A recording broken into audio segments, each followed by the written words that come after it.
What's happening? What's happening with it, y'all? You already know what it is. You tuned in to another episode of Everything Boxing. There you go, talking that boxing again.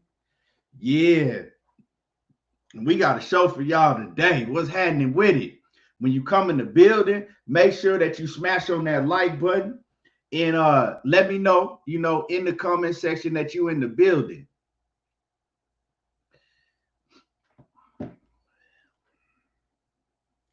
Had a hell of a weekend of fights. Great fights this weekend. Yeah.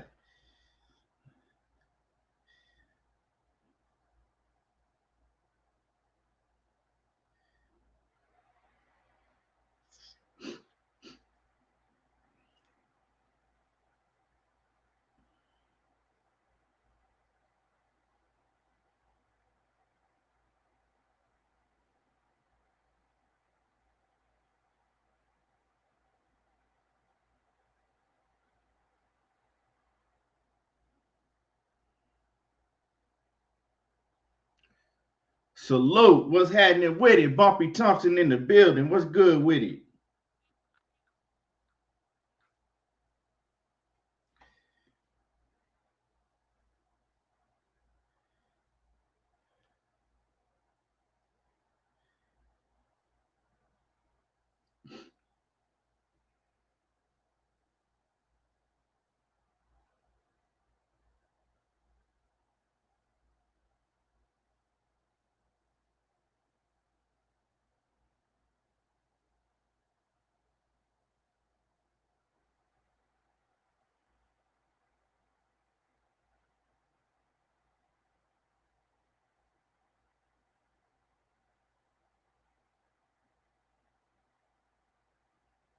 Mike Ron, what's happening with it? Cassandra Mason, what's happening with it? Queen, the queen in the building.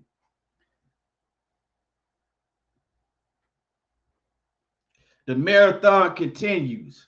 The marathon continues, Guillermo Rigondeaux said. Rigondeaux said, man, forget this. The marathon continues. Well, yeah, we got a lot to talk about. Let's talk about it. Draco Bay, what's happening with it? Where you been at, Draco? He said, I'm on time today. Brooklyn in the building. Let me wipe my feet. Salute before I enter the house. What's happening with it?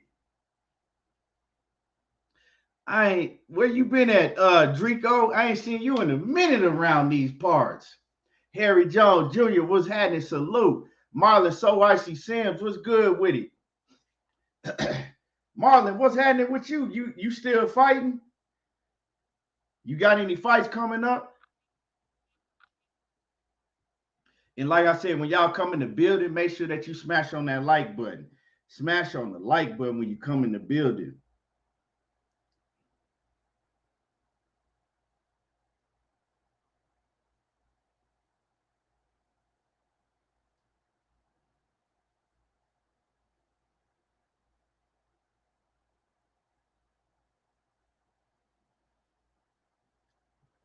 Jay Triller, what's happening with it? Salute.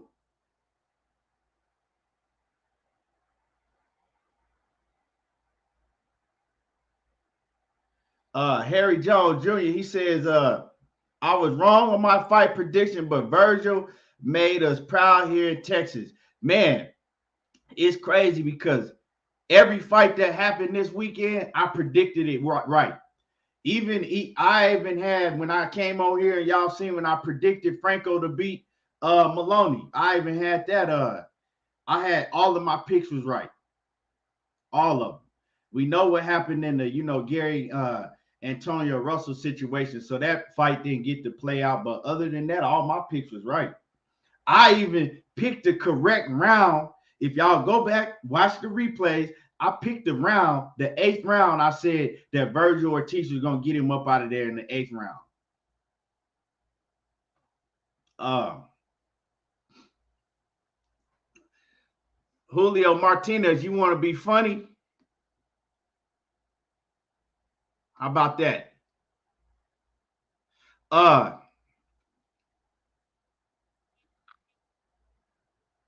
He said, this shit is so standstill. I'm scheduled for a big fight in December. I'm just working on getting something before then.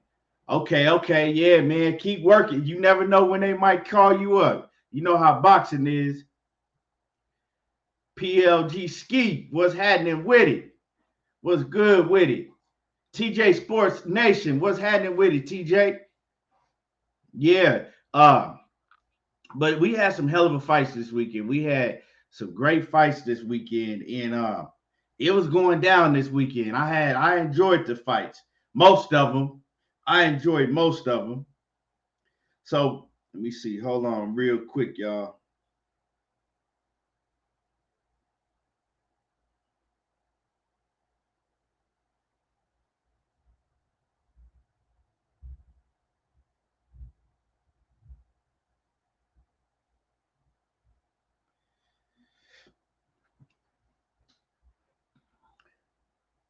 So yeah. So let's get into it. So this weekend we had a lot of fights that went on this weekend. I mean, we had fights that started early in the morning. I know I was talking to Money, and it was like 10 o'clock in the morning, and he was telling me fights was on.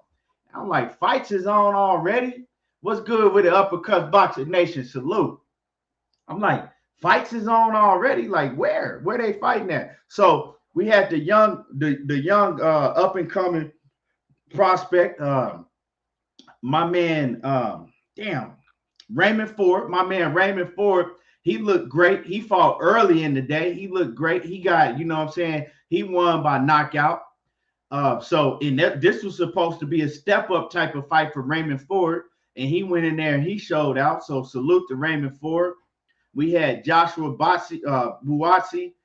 He went in there and he showed out. He did his thing. Those are the early fights. But I want to get to where should I start at? Where should I start at?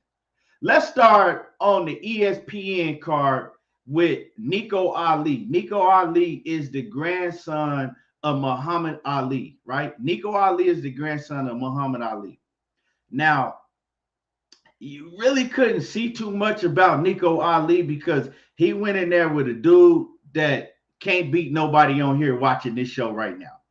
Like, I mean, that dude that they put him in the ring with was somebody that they put him in the ring with to be able to promote him, to basically display, you know, put him on display. They put him in the ring with somebody that never looked like they've been in a boxing ring before.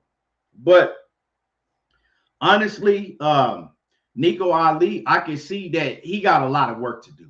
Even though he went in there and destroyed his opponent, me knowing boxing, I can see that he still got a lot of work to do. You know, they're going to need to move him very, very slow. You feel me? They got to move him real slow because he got a lot of work to do. And one thing I noticed, right, is one thing I did notice, right, he was throwing a lot of combinations. He was, you know, putting them together. But one thing he don't know how to do yet, he don't go to the body. Like, every single shot that he thrown was to the head. And the dude was covering his head up with a high guard. So I'm like, bro, you got to know how to go to the body. And like my man Rico Bay said, like, his technique is not there. So, and it's funny because if you really don't watch boxing like that, you know, you'll look at it and you be like, oh man, this kid gonna be bad. Cause my pops called me. He's like, man, who this kid Nico Ali? Man, he looked like he might be. So I said, man, I'm gonna just tell you, I wouldn't say it on here to y'all because I don't want to, you know, sound like I'm downing the kid or nothing, because you know he could be something. I told my pops, I said, man, that dude ain't shit, man. I said, man, he ain't shit. I said, don't let that shit that you just saw fool you. I said, nah. I said, he step in there with any level of competition that's better than that. I said, he gonna get his ass whipped by one of them young guns. And he like, well, nah, he might be. I said, nah. But you know, on the more positive note, you know, if they carry him right, you know, very slowly, you know, put him through the ranks very slowly, continue for him to fight opponents like he was fighting on Saturday. I don't know who his trainer is, but whoever's training him, they need to teach him how to go to the body. They need to polish up his technique. And, maybe 4 years down the line, he might be something. But he got a long way to go. You can't fool me. He has a long way to go. But, we'll see. We'll see. And to me, he just looks soft. I ain't gonna lie to y'all. He don't got that look to me. He just looks soft, but looks can be deceiving. We just gotta see him down the line. See, with him, it's gonna be very, very pivotal for him to have the right training around him and for him to beat No, I'm talking about EJ. I'm talking about Nico Ali, Muhammad Ali's grandson. So he's going to have the right trainers around him because if he don't have the right trainers around him, his career would never develop. But we're going to see, you know what I'm saying? Harry Jones, what about Robert Garcia? Who is his Nico Ali's trainer? I don't know. Is it Robert Garcia? Because if he got Robert Garcia training him, that's a good look. Clarify what y'all mean by Robert Garcia. Is Robert Garcia his trainer? Because it was so much going on Saturday night. I'm trying to watch 3 fights at the same time. You see what I'm saying? So when Nico Ali came to the ring, I didn't see him come to the ring, but I saw him when the fight started. So y'all clarify that in the comment in the chat for me. Is he trained by Robert Garcia, or y'all saying that Robert Garcia should be his trainer? What y'all saying? But that was whatever, that's what they supposed to do when they trying to promote you and, get your name out there. His name, but he going to have a lot of weight on his shoulders because he's using that Ali name. I think it would have been, he was, okay, yeah, so Robert Garcia is not his trainer. I didn't think so. You was talking about the trainer of Vergil Ortiz. Yeah. Vergil Ortiz is trained by Robert Garcia and his dad, Vergil Ortiz Sr. But as far as Nico Ali, I don't know. It's like you using that Ali name. I think it would have been a lot better for him if he had just, tried to have a career without people knowing that he was Ali's grandson. And I know they wouldn't have promoted him the same way, but that's a lot of pressure. That is a lot of pressure because once people start seeing him, he's going to have pressure to mimic Muhammad Ali, to try to fight like Muhammad Ali. And that's God-gifted talent that Muhammad Ali had. You know what I'm saying? Like, just because you Muhammad Ali's grandson don't mean you got that. Don't mean you got it in you like that. Especially now in this day and age. But we'll see. I wish nothing. I wish nothing but the best for the young kid, and we're gonna see. What he does from here on out. Xavier Moses, salute. Bumpy Thompson, what's happening with it? Salute. But yeah. So let's move on. And we had my man Jason Maloney against my man Joshua Greer. That was a good fight, man. Joshua Greer, he actually, even though Joshua Greer didn't pull out the fight, and I picked Jason Maloney to beat Joshua Greer because these last few fights I had seen Joshua Greer in, he didn't really look that good. Yeah, EJ, you right. Sugar Hill Stewart is Ali's trainer. Nico Ali's trainer. You right. I did see that. I had forgot. You right about that. But anyway, my man Joshua Greer, he went out there and he fought Jason Maloney, and that was a good fight. It was a good fight. But if y'all listen to my prediction that I made on Friday, when I gave my predictions on how the fights was gonna play out, that fight with Jason Maloney and Joshua Greer, it played out just like I said it was. I said once Jason Maloney starts fighting on the inside against Joshua Greer and pushing him back, I said Joshua Greer is going to have a tough time. One thing I do see with Joshua Greer, even though he can bang and he's dangerous if he catches you, right? He has a hard time staying. He has a hard time when he fights a fighter that's going to grind on him and fight him on the inside, because Joshua Greer, he's good in the beginning, but he starts wearing down over the second half of the fight. And that's just what happened. Joshua Greer, he came out fast. He looked good in the beginning rounds, but as Jason Maloney started pressing him and fighting him on the inside and roughing him up, Joshua Greer started wearing down. And then Jason Maloney, he just started, picking him apart. But it was a good fight. It was a good fight. Joshua Greer, he didn't just go out there and get destroyed. And, he put up a good-ass fight. So salute to Joshua Greer. I hope to see him back in the ring because he's a solid young fighter. But Jason Maloney was the better man, just like I said he would be in that fight. Like I said, it played out exactly like I thought it would. Jason Maloney was just too skilled on the inside, and he made it a point to rough up Joshua Greer and to push him back. And that's what ultimately won him the fight. Joshua Greer, even though he built like a little tank, he just, I don't know, he don't like to get roughed up on the inside. And I've seen that on several fights with Joshua Greer. But he'll be back. To me, he looked like he's getting better. He actually performed a lot better than he had in his last couple fights. So that's a good sign for Joshua Greer. Jose R., what's happening with it? Drico Bay says, I don't forget to hit the like button. Y'all, it's 35 in here. Yeah, hit the like button. Y'all hit the like button. You know what I'm saying? Y'all hit my like button. Because to half of the people, they don't be sitting out my notifications anyway, so the least y'all can do is hit that like button. Idel Perez, what's happening with it? Sheena in the building. Salute to the Queen Sheena off in the building.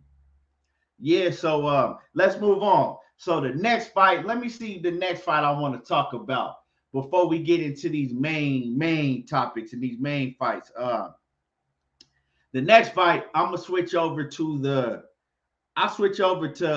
my man Nuke, my man Rau'shee Warren. Rau'shee Warren surprised me. Rau'shee Warren, he fought on Showtime. Let me pull up his opponent because I can't think of his opponent's name right off the rip. I'm gonna pull it up for y'all.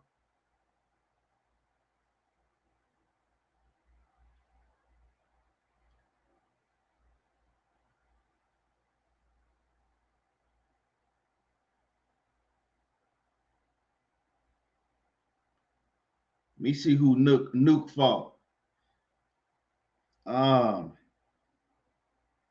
Okay, he fought Damian Vasquez. So Rau'shee Warren fought Damian Vasquez. There was 16 wins, and he had 2 losses at the time. But his 2 losses came to KO. He had 2 losses by stoppage. So he had got knocked out twice. Or no, my bad. He only had got knocked out once by Juan Carlos Payano. So Nuke, man, he came out there strong. I think he stopped dude in the first round, if I'm not mistaken. That fight didn't last long at all. Rau'shee Warren, he went on and he came out there and he put on. He did exactly what he said he was going to do. Rau'shee Warren said that he was looking to make a statement and he was going to stop this dude. And that's exactly what he said he was going to do. And he surprised me, because most people have heard the stories of Rau'shee Warren coming through the amateur ranks. You had several fighters that said Rau'shee Warren is the best fighter that they ever saw coming up. If you ask guys like Adrian Broner, he'll tell you in a heartbeat, like, in Ohio got a lot of great fighters that's been through there. Some of the best fighters come through Ohio. And if you talk to any of the fighters that's out of the Midwest, they'll tell you Rau'shee Warren was a bad boy. I remember Rau'shee Warren in the Olympics. I think he went to at least 2 Olympics, And when Rau'shee Warren came out of Olympics and he turned professional, I was looking for Rau'shee Warren to do some great things. but it just never turned out that way.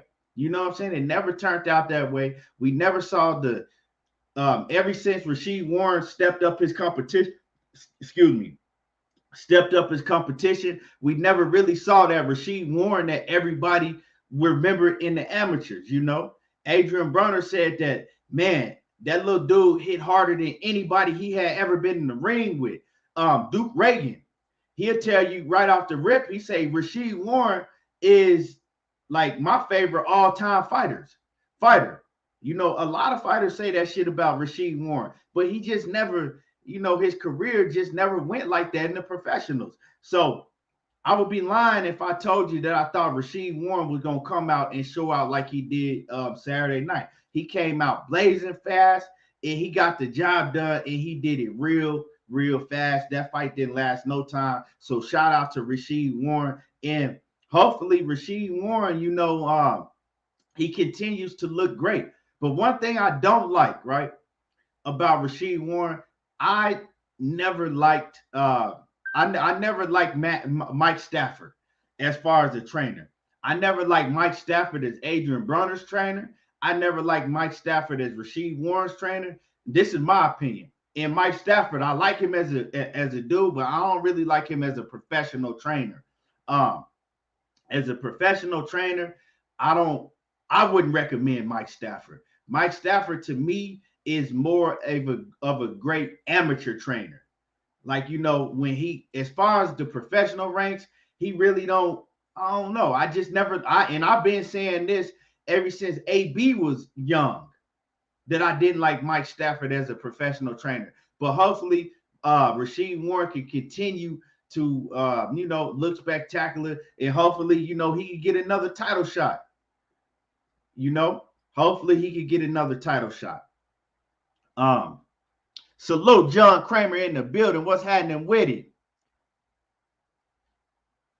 Okay, Cassandra said it was the second round. Okay, yeah, you right, Cassandra. It was the second round. Got him up out of there in the second round. But yeah, Cincinnati, Ohio. You know, Cassandra Mason is from Cincinnati, Ohio. So yeah, I know she was loving what Nuke did. I know she was loving how Rau'shee Warren put on. Jalen Thompson, what's happening with it? But yeah, Phil J 508, salute. But yeah, so you know, that was another, you know, great fight.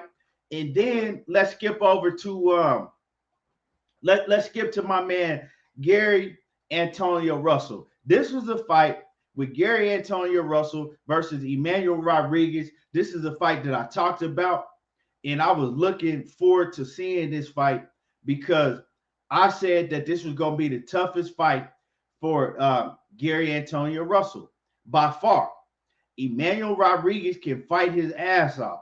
Now, I picked Gary Antonio Russell to win a decision, right?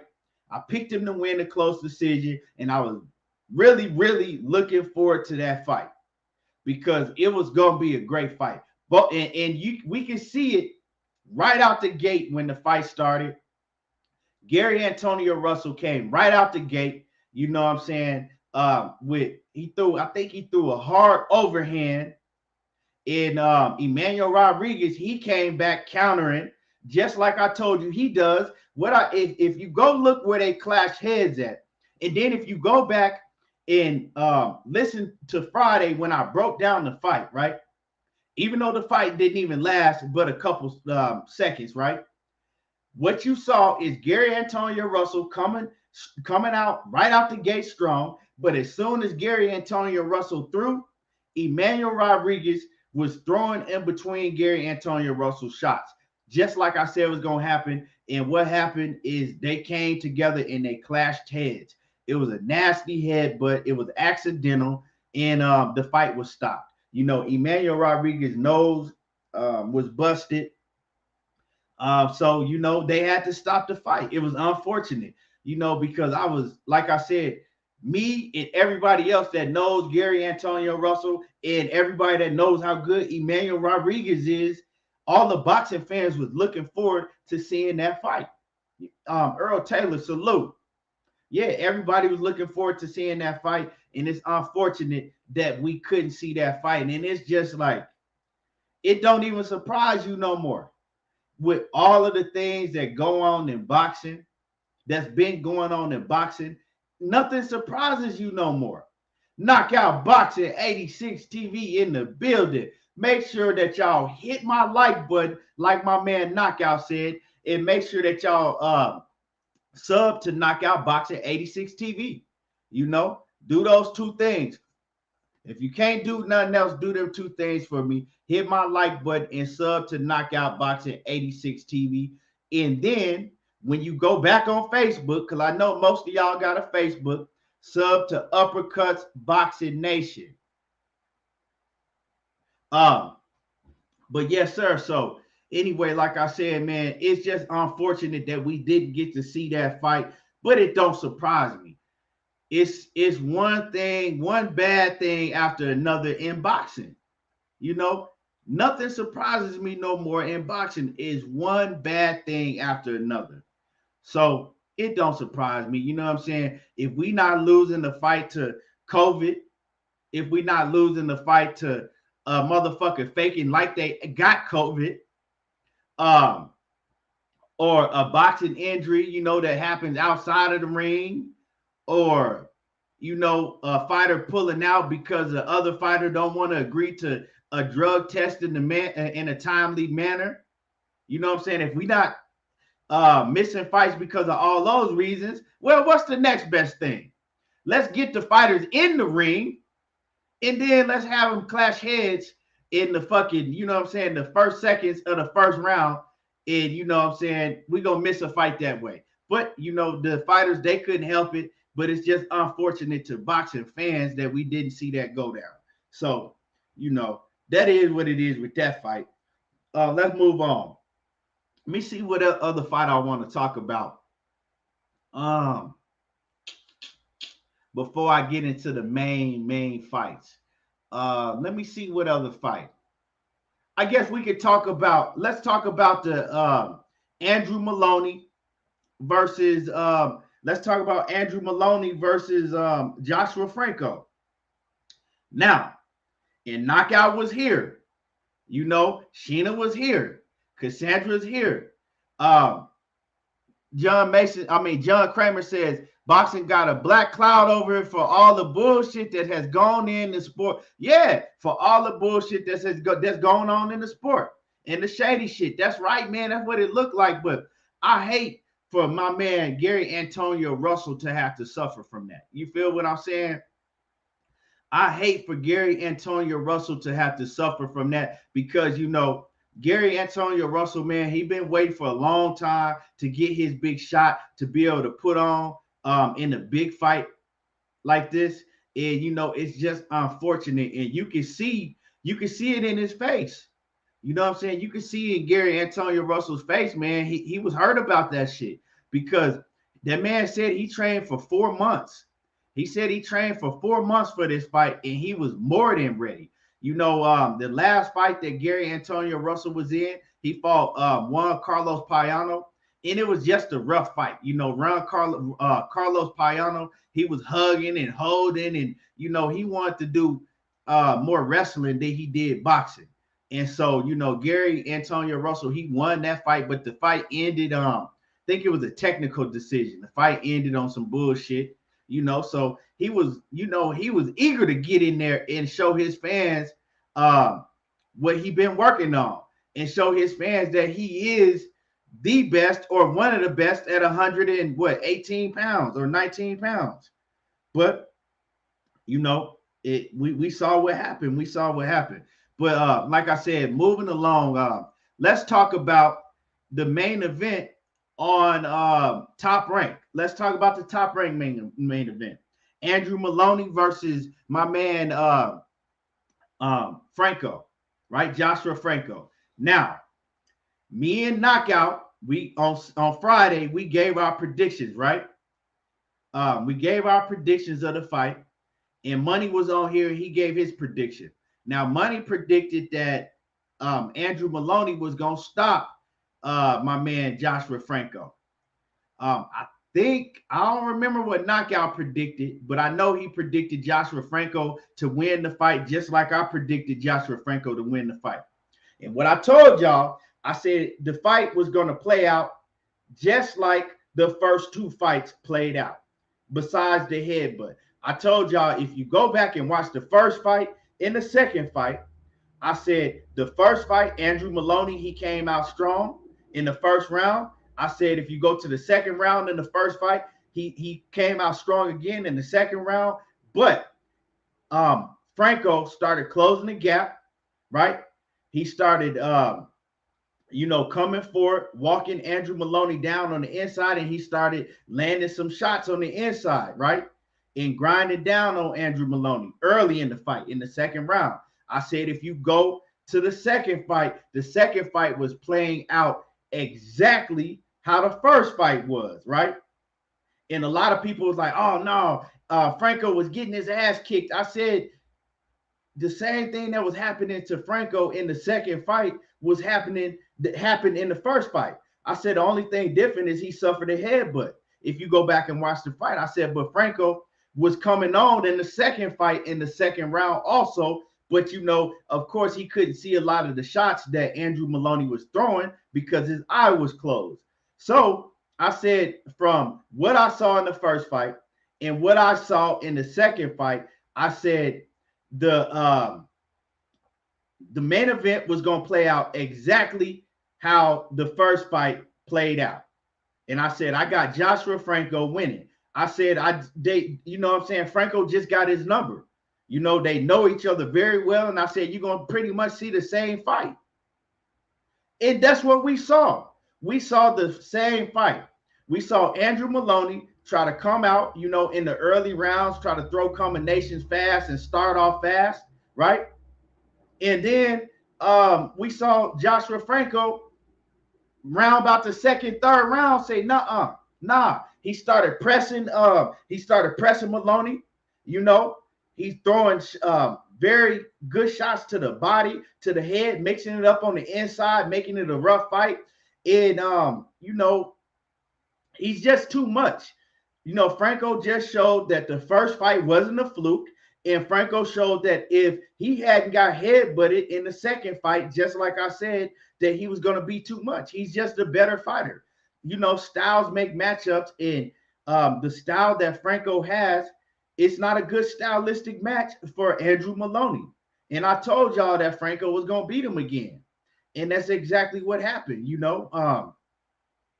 That's exactly what happened. And it didn't surprise me. It was a good fight, Andrew Maloney, he never stopped fighting.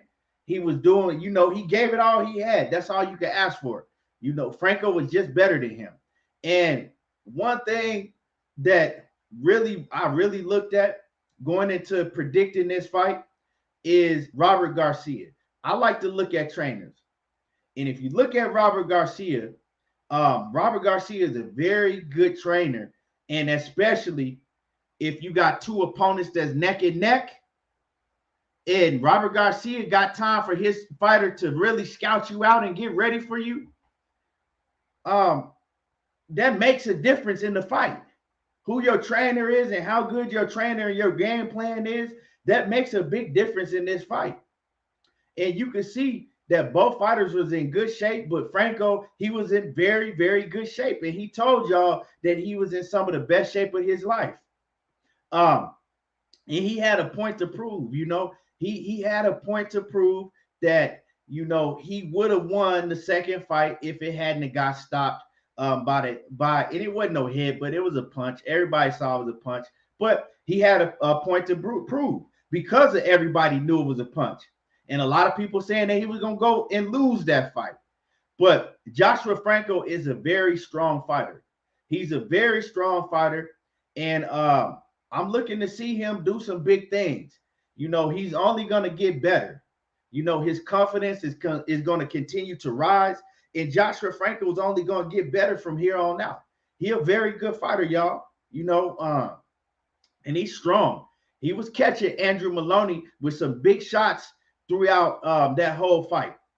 A couple times, I ain't gonna lie, because on one of my cards that I bet on, I bet that Joshua Franco was just gonna win by decision, right?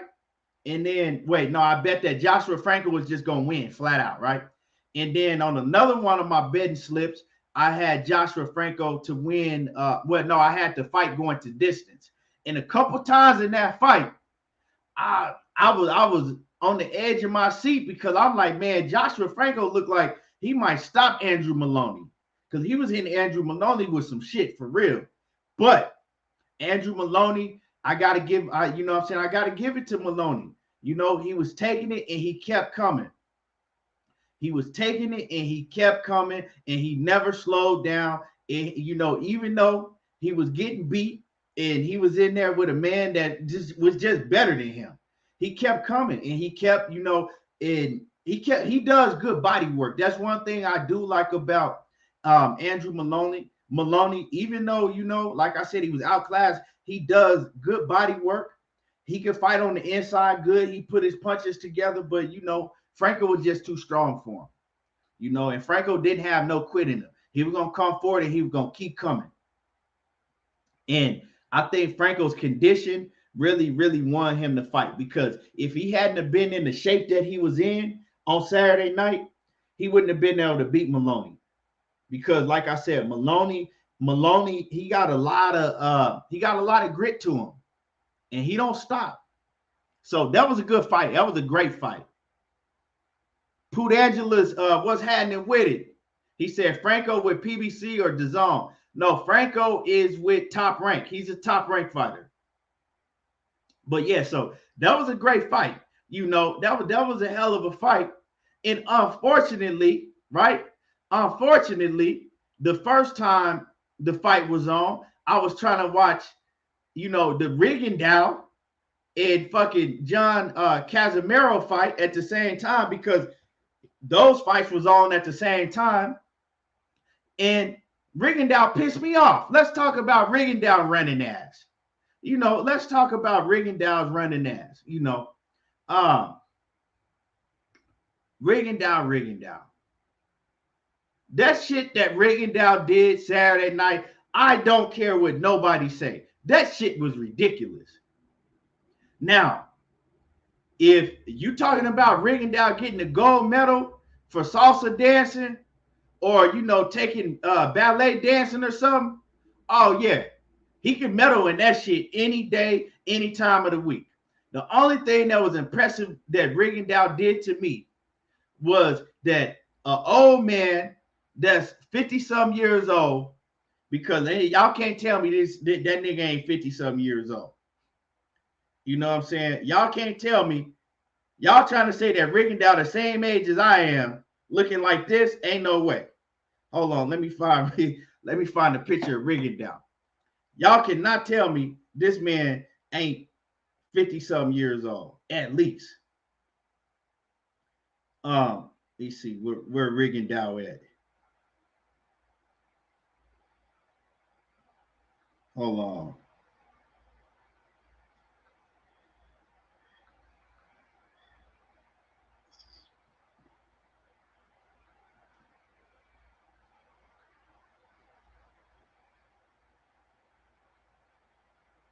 Y'all gonna tell me this?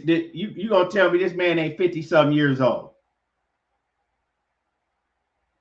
And I'm gonna get on his ass today, because Rigondeaux know good so goddamn well he ain't had no business getting in the ring doing what he did on Saturday night. You can't tell me that this man ain't 50+ years old.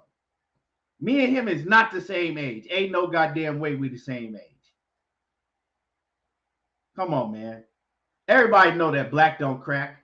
Everybody know that black don't crack. If Rigondeaux is not, he 50-some years old. So as far as Rigondeaux, he was very impressive for a 50-plus-year-old man to get around the ring, right, and run for 36 straight minutes and move like he did. That's one thing I ain't never seen before in my life. Hey, Sheena said, is that Dikembe Mutombo? He do look kind of like Mutombo. He look like Mutombo right now, at Mutombo's age right now. Him and Mutombo about the same age. Mini Mutombo. That nigga, come on now. That nigga 50+ years old. I'd be willing to bet my house that he 50 plus years old. But so check this out. Wait, hold on. Let me see. Hold on. But so check this out though. You know, I hear a lot of y'all talking about, oh, Rigo got robbed, and you know, y'all just don't know the sweet science of boxing. You know, y'all don't know the sweet science of boxing. I said, what is sweet science? Y'all let me know what's sweet science about this. This nigga did that. He did this for 36 straight minutes. And every now and then, he'll throw a punch and continue to do that right there that you see. That's not sweet science. That's running. That shit is running. Rigo went out the gate, right? If you go watch, I think it was the first round, out the gate, John Casimero, he came out the gate and hit Rigo with some shit. Because Rigo came out the gate and he, for a second, he thought he was going to be able to stand and bang with Casimero, right? For a split second, Casimero, you know what I'm saying, hit him with some shit. And Rigo said, nope, that's it for the night. I'm done. I'm running for the rest of the night. That's exactly what happened. And when the fight started, they both came out the gate. Casimero hit him with some shit. And Rigo, he said, yep, I know one thing he can't do is he can't fucking catch me. For real, catch me if you can. I'm the gingerbread man. I know one thing he can't do. This motherfucker can't catch me. Hey, Rigo said, God damn, this motherfucker, this little Filipino motherfucker hit hard. I'm gone. I'm out this bitch. That nigga, he dipped. He dipped up out the cut quick. He said, I'm gone. That nigga was gone. Hey, I ain't never seen no shit like that at all. I never seen no shit like that in all of my years of watching boxing. I've never seen a man run like that. But that shit was kind of amazing if you think about it. For a 50-plus-year-old man to do salsa like he did and to run. See, he mixed salsa in with a little bit of Usain Bolt. So it's a little bit of, you know what I'm saying, Mexican salsa with Usain Bolt. He put those two skills together, and that motherfucker was gone for 36 straight minutes. So that shit was, that was impressive. That shit was impressive. But as far as boxing, he didn't do none of that shit. You know what I'm saying? But his boxing, no. His footwork and his speed in the ring was great. But man, come on now. Come on now, man. If you that scared, because if you go watch the first round, can't nobody tell me, oh no, that's how he fight. No. If Rigo fought like that, like what he did on Saturday night, we would never even know who Rigo is. He would have never been on nobody's TV ever. That shit he did on Saturday night was pitiful. And some of y'all talking about he got robbed. Why would you want to see a man win a fight doing that shit that he pulled? My man, World Combat Sports, off in the building. What's happening with it, World Combat? Salute to my man, World Combat, in the building. And y'all make sure that y'all go sub to World Combat Sports, my man, Scotty White. Go sub to his shit. If you really want to see somebody out in the field doing the most, putting in that work, been putting in the work for years, go show some love to my man, Scotty White, World Combat Sports. And hit his bell icon when you sub to his channel, you know? But yeah, Stormy B, man, he mixed in a little bit of Usain Bolt. See, if y'all want to know what a little bit of Usain Bolt mixed in with salsa at the same time, and you put that shit all together and mix it up in the bowl, right? You get Rigondeaux, right? That's what you got. You get, my bad, I ain't gonna do Rigondeaux like that. You get Rigondeaux on Saturday night. Let me clarify. Because that bowl that we was mixing up that shit in, right? The punches weren't thrown in that bowl, right? The arms, right? The arms and the punches weren't thrown. No fist, no arms, no wrists, no elbows was in that bowl. But the feet, the legs, you know what I'm saying, to do the salsa in the running, that was in that bowl. But if anybody talking about that Rigondeaux got robbed, why would you see whether he should have won the fight on, well, you know what I'm saying, he landed more clean shots? I don't know. Neither one of them motherfuckers should have won. But I didn't want Rigondeaux to win. If I was a boxing promoter, straight up and down, I'm gonna tell you like this. If I was a boxing promoter, I would have ran my ass to the judges and told every one of them judges, if you score this fight for Rigondeaux, you'll never judge another fight that I promote ever again. You bet not score this fight for Rigondeaux, because I don't ever want to have to pay this man on another one of my boxing cards. If you go into a fight, and it, like I said, you can go to the first round and you can see easily Rigondeaux, right? Once he felt the power of Casimero, he was afraid. At that very moment, he decided, fuck this, I'm gone. For real. I'm gonna pick up, they're gonna have to pay me anyway, but I'm not finna stand in the ring and fight this motherfucker. But if you knew that was a possibility, you knew he had power from the gate. So if you was gonna do that and not even, right, he didn't even, see, this is the thing, when a lot of y'all talking about, oh, it's the sweet science. No, the sweet science is to hit and be hit, right? He was running, literally running, right? And then when he did put down, you know, some great footwork in his salsa, he would just do it and then continue to run.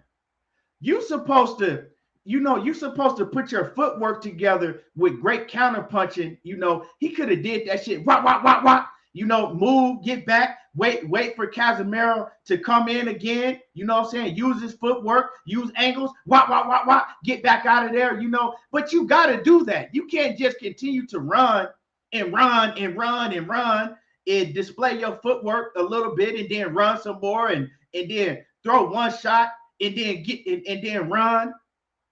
You know what I'm saying? Come on, you can't do that. Nobody wants to see that shit. Come on, Rigondeaux 50-something years old. He know good so damn well that he wasn't going to win no fight doing that shit. Come on, stop. And Casimero, you know, he's a good fighter, but he don't have no type of ring IQ at all. You know, I'm starting to think that Casimero is half retarded. You know, he got a slight retardation himself, because why would you chase a man for 36 straight minutes when you see this is a gingerbread man and you can't catch him?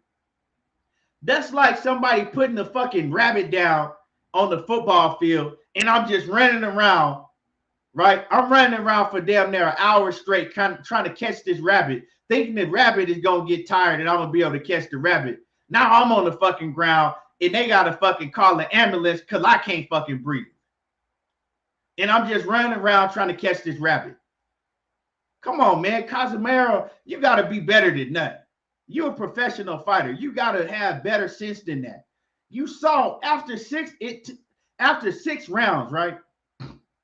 It shouldn't even took you that many rounds. If you seen, okay, I can't cut off the ring because I don't know how to really cut off the ring like that, right? And I'm not fast enough to run after this motherfucker and hawk him down.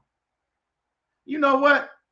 I'm just going to stand in the middle of the ring because I see that he don't want to fight. And Pac-Man, ATL Tay, what's good with it? Y'all go sub to my man Pac-Man, ATL Tay, off in the building, right?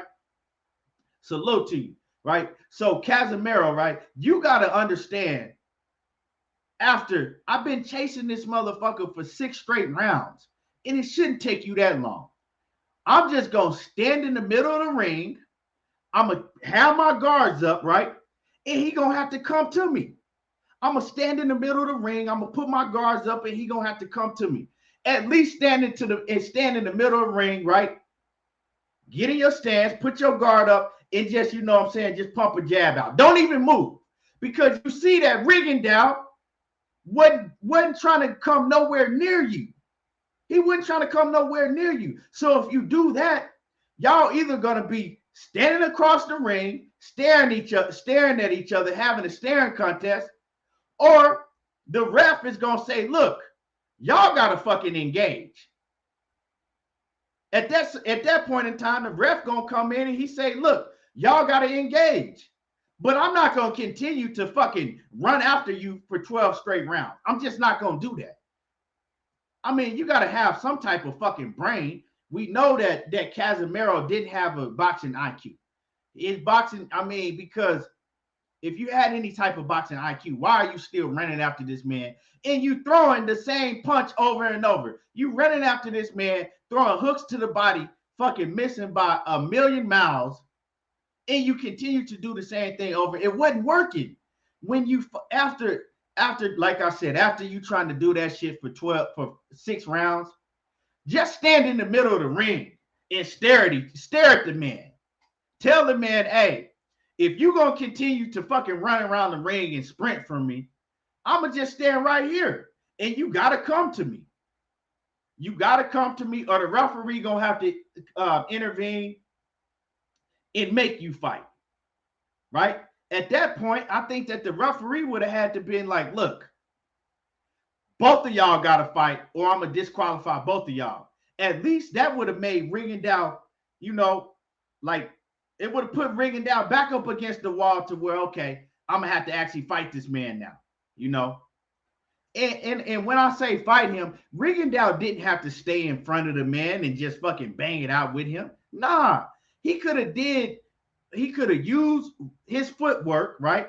But you have to engage. You got to counterpunch with it. You got to put some, you know what I'm saying? That's what you got. That's what you got. Your arms and your fist for in the boxing ring. You have to throw punches with it. So I don't want to hear nobody telling me that Rigo should have won the fight and he got robbed. How? That's what y'all want to see. Y'all want to see a man literally fucking run, mix up running and salsa the whole fucking for 36 minutes? Come on, man. Come on. I like Rigo too, but nah, not that. You know, not that.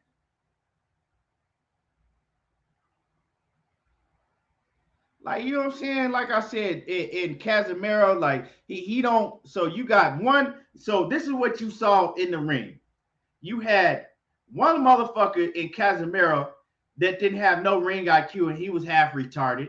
And you had another motherfucker that was scared to death that decided, you know what? I'm just going to run. Come on. Why get in the ring if you're going to do that?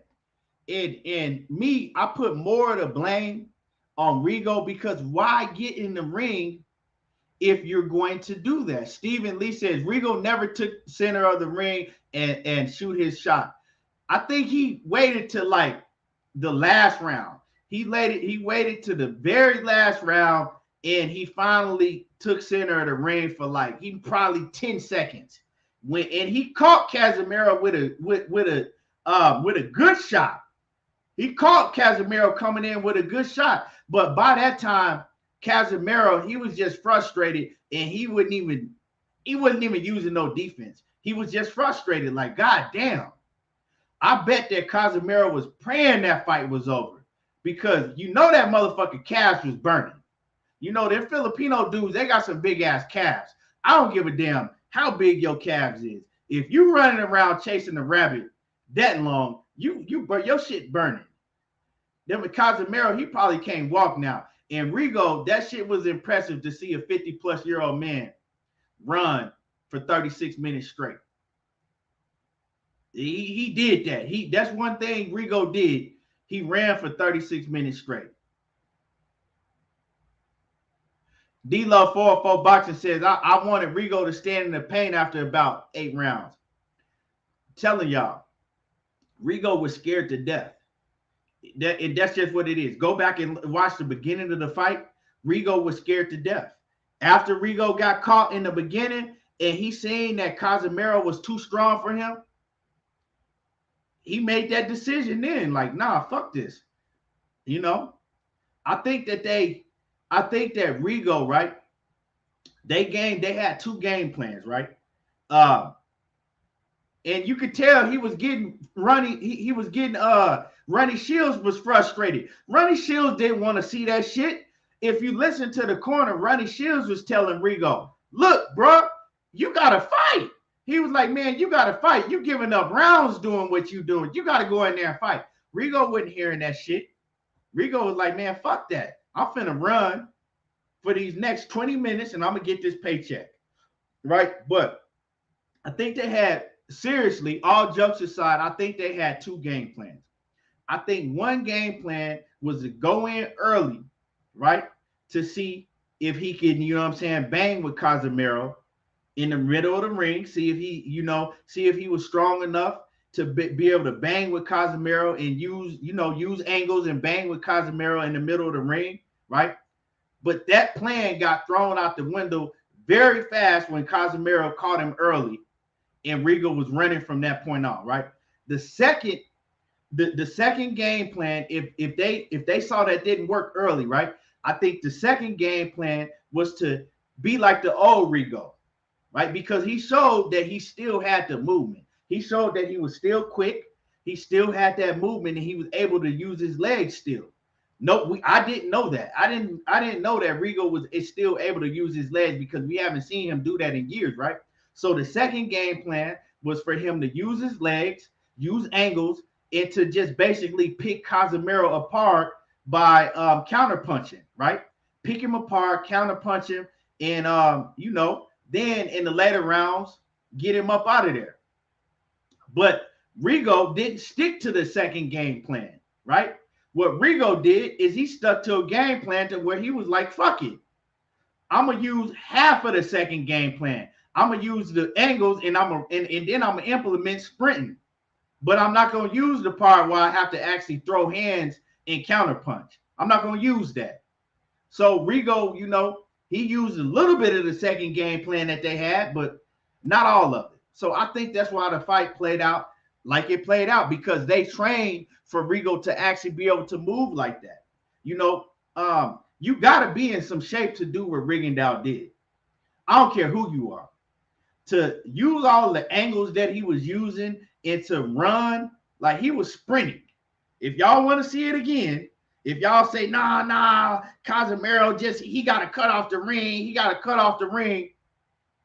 Well, even though Casimero didn't know how to cut off the ring, and we see that, he don't have the best IQ, to say the least, it's kind of hard. It's easy for y'all to say that shit, but if you ever been in a boxing ring, right, and especially a big ring, see, this would have been a different fight if they had been in a smaller ring, what we call a puncher's ring, right? But they was in a pretty big ring, and it's hard to cut off a fight. It's hard to cut off an opponent when they doing this. So anytime Casimero got anywhere near cutting off the ring, this is what Rigo was doing. So if y'all think it's easy for someone to cut off the ring, that easy, because see, everybody turned into boxing experts when they was watching this. Oh, he should have just cut off the ring. He didn't cut off the ring. It's easy. He should have just, okay. I want to see you cut off the ring against a motherfucker that got speed like Usain Bolt, that's 5'3", that's doing this. I guarantee you ain't nobody right now watching this shit can cut off the ring. Shit. I can't, it's hard to cut off the ring on a fucking on a 3-year-old doing that shit, let alone a grown man that got world-class speed. It ain't that easy, bro. It's not that easy to cut off the ring when you got a man that's doing that, right? When you got a man that's literally, anytime Casimero got close to him, he was willing and able to turn his back into fucking sprint. That's like right when you playing Ring Around the Rosie and you got the and you running around in a circle and shit trying to catch somebody running around in a circle, but the motherfucker you trying to catch is faster than you. It's hard to catch him. It's all you got. All you just running around in circles. It's hard to catch him. But you know, like I said, when he realized that he couldn't catch him, why continue to run after that man like that? Why not just stand in the middle of the ring and just like, hey, fuck it.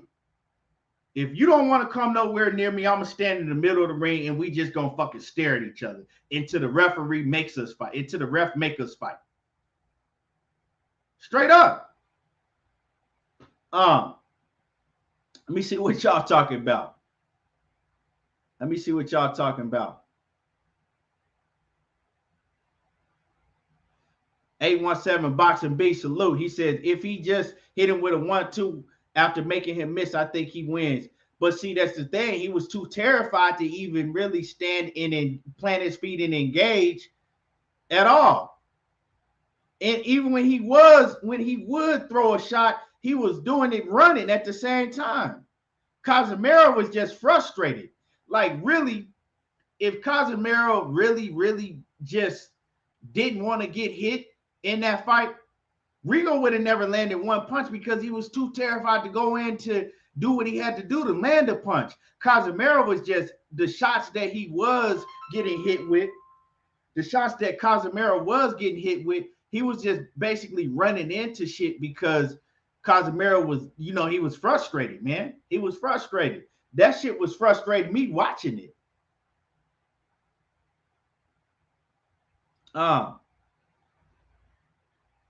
Boxer, yeah, he was too light in the ass. He seen that early. When he seen that Casimero was too strong for him, he was like, man, fuck that, I'm gone.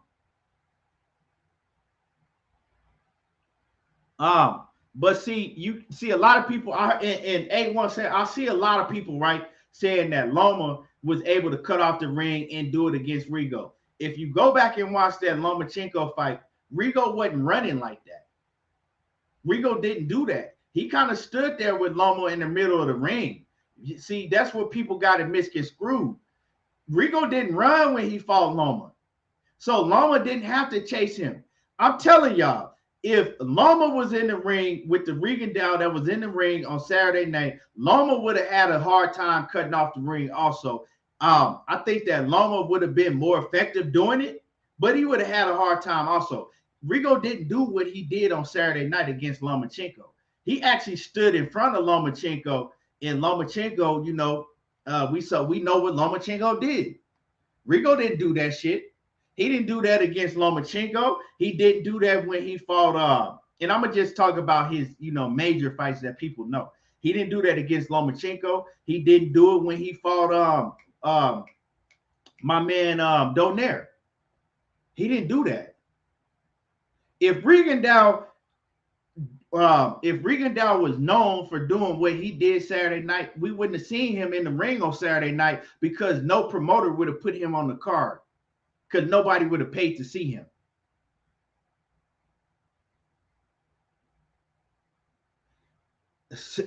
Hey, Sylvester 2011, what's happening with it? He said Casimero should have at least known how to make him run in the other direction. Hey, man, I don't know. That shit was frustrating, man.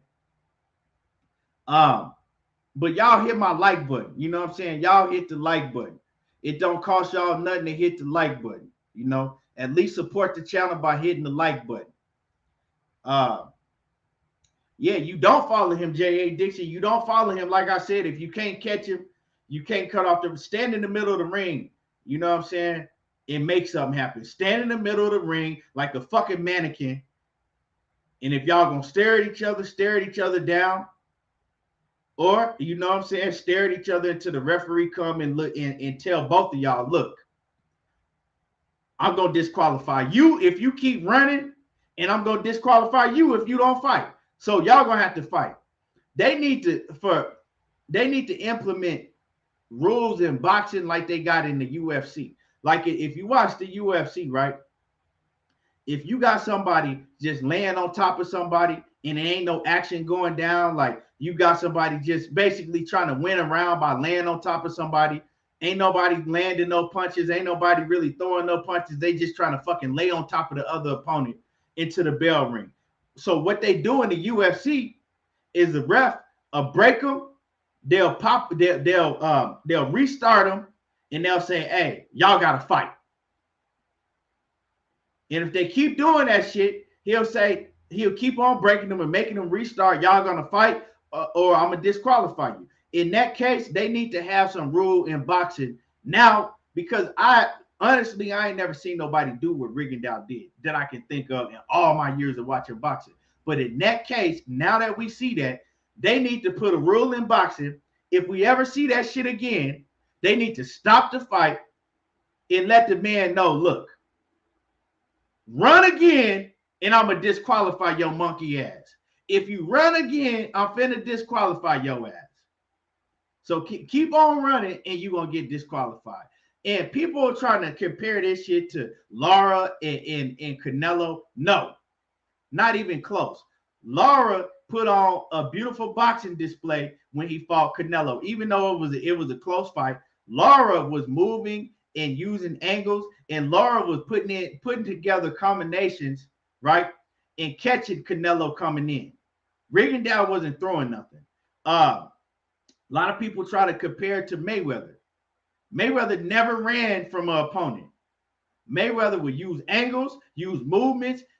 He would counter punch. He would fight you on the inside, back out on the outside, and frustrate you. Pop, pop, pop, pop, hit you. And even if Mayweather was throwing 1 or 2 punches at a time, he was never running.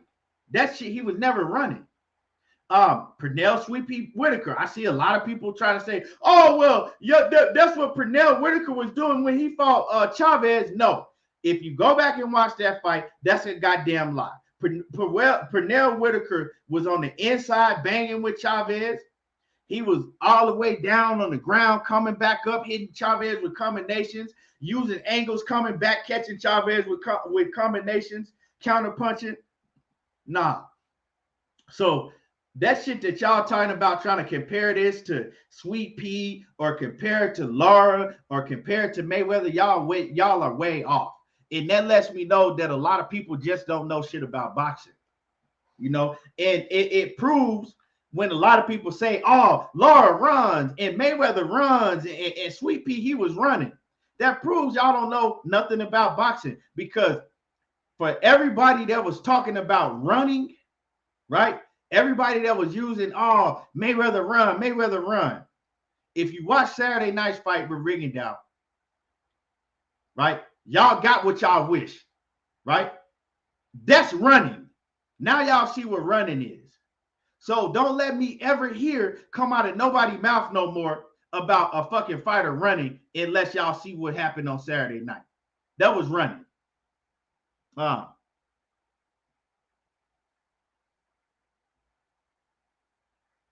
J.A. Dixon, we talking about a man running for so J.A. Dixon, what you said, it really, you can't even compare that.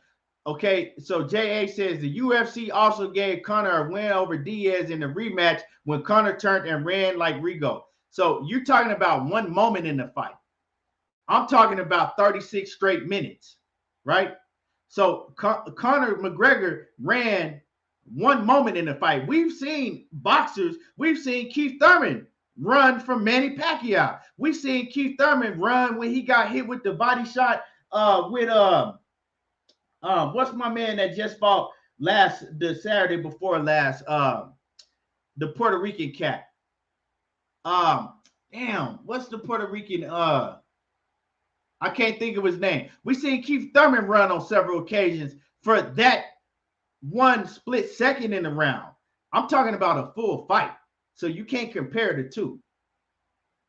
Omega Red, what's happening with it?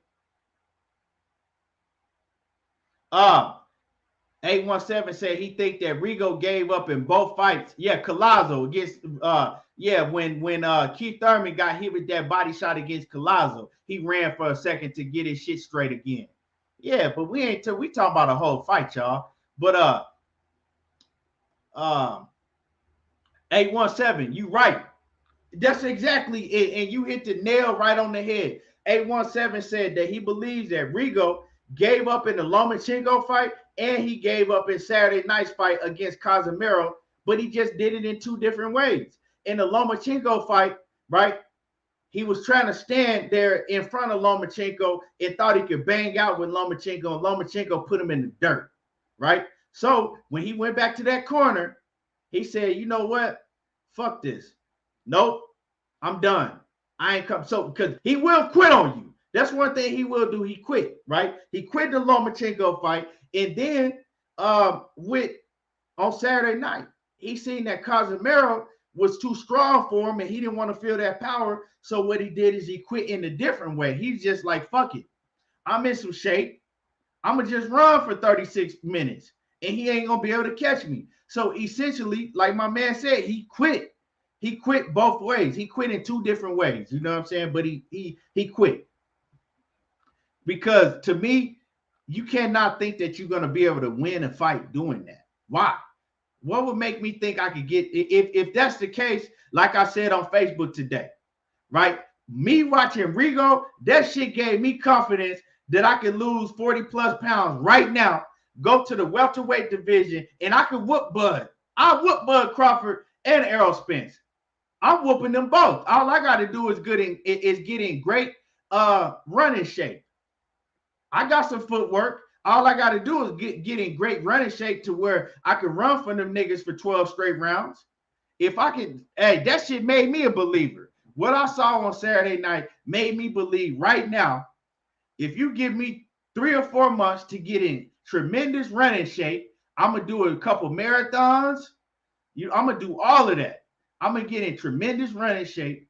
And then I'm going straight to 147 and I'm challenging Bud and I'm challenging EJ. I want all the smoke with both of them because I know I can edge out a motherfucking 12-round victory.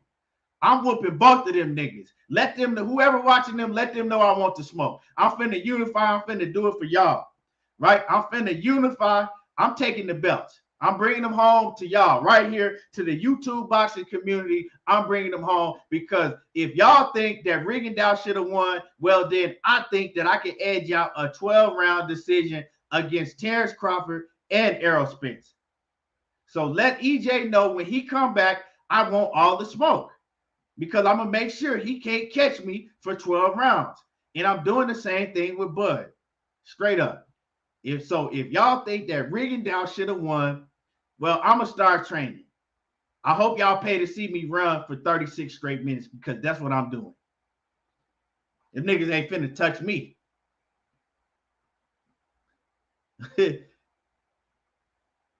Oh, shit. I'm telling y'all. Hey, World Comeback. I never seen Rigo run for 12 straight rounds.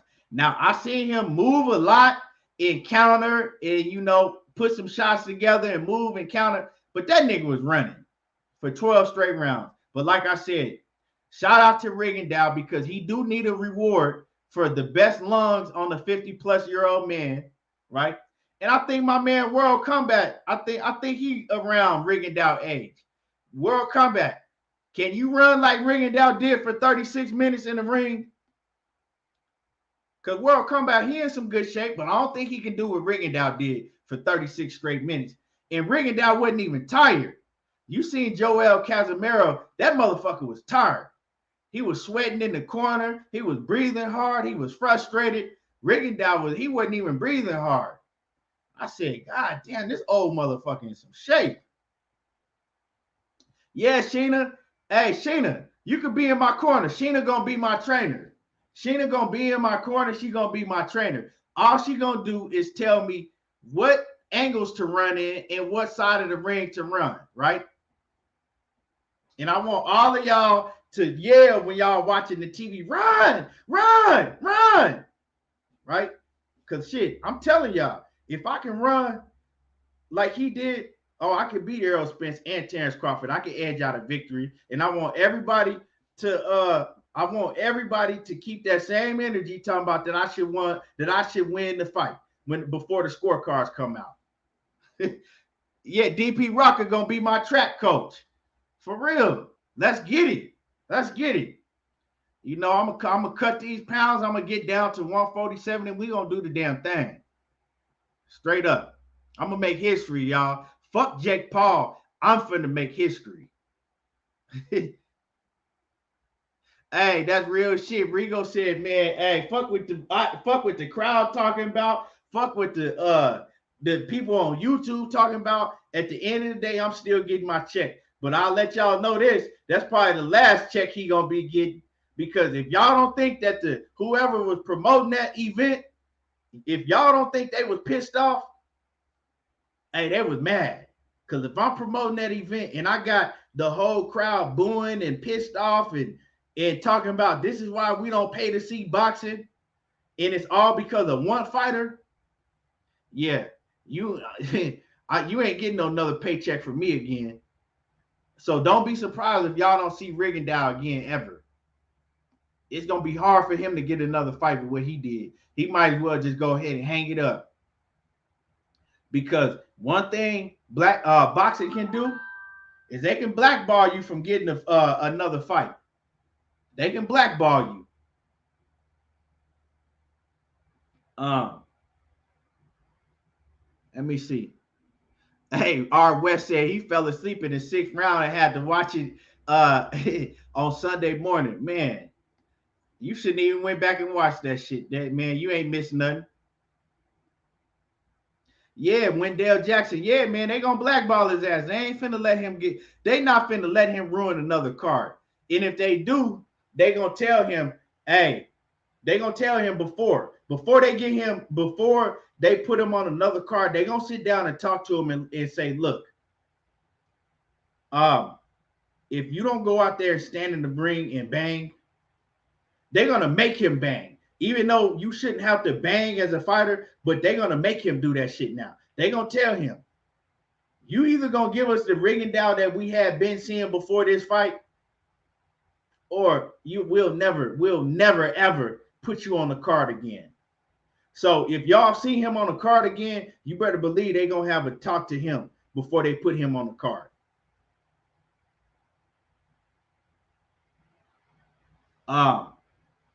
But let me see. Let me see what my man Knockout said. Rigondeaux ran the whole fight. No way he won. Made the fight boring as hell. Yeah, that shit was ridiculous, man. That shit was ridiculous. And I like the sweet signs, but wasn't shit sweet about that. But his salsa and his fucking 40 speed, his 40 time. That shit was sweet. Other than that, wasn't nothing sweet or scientific about that shit. This old man right here, and don't let me hear none one of y'all talk about Rigondeaux is only 40 years old.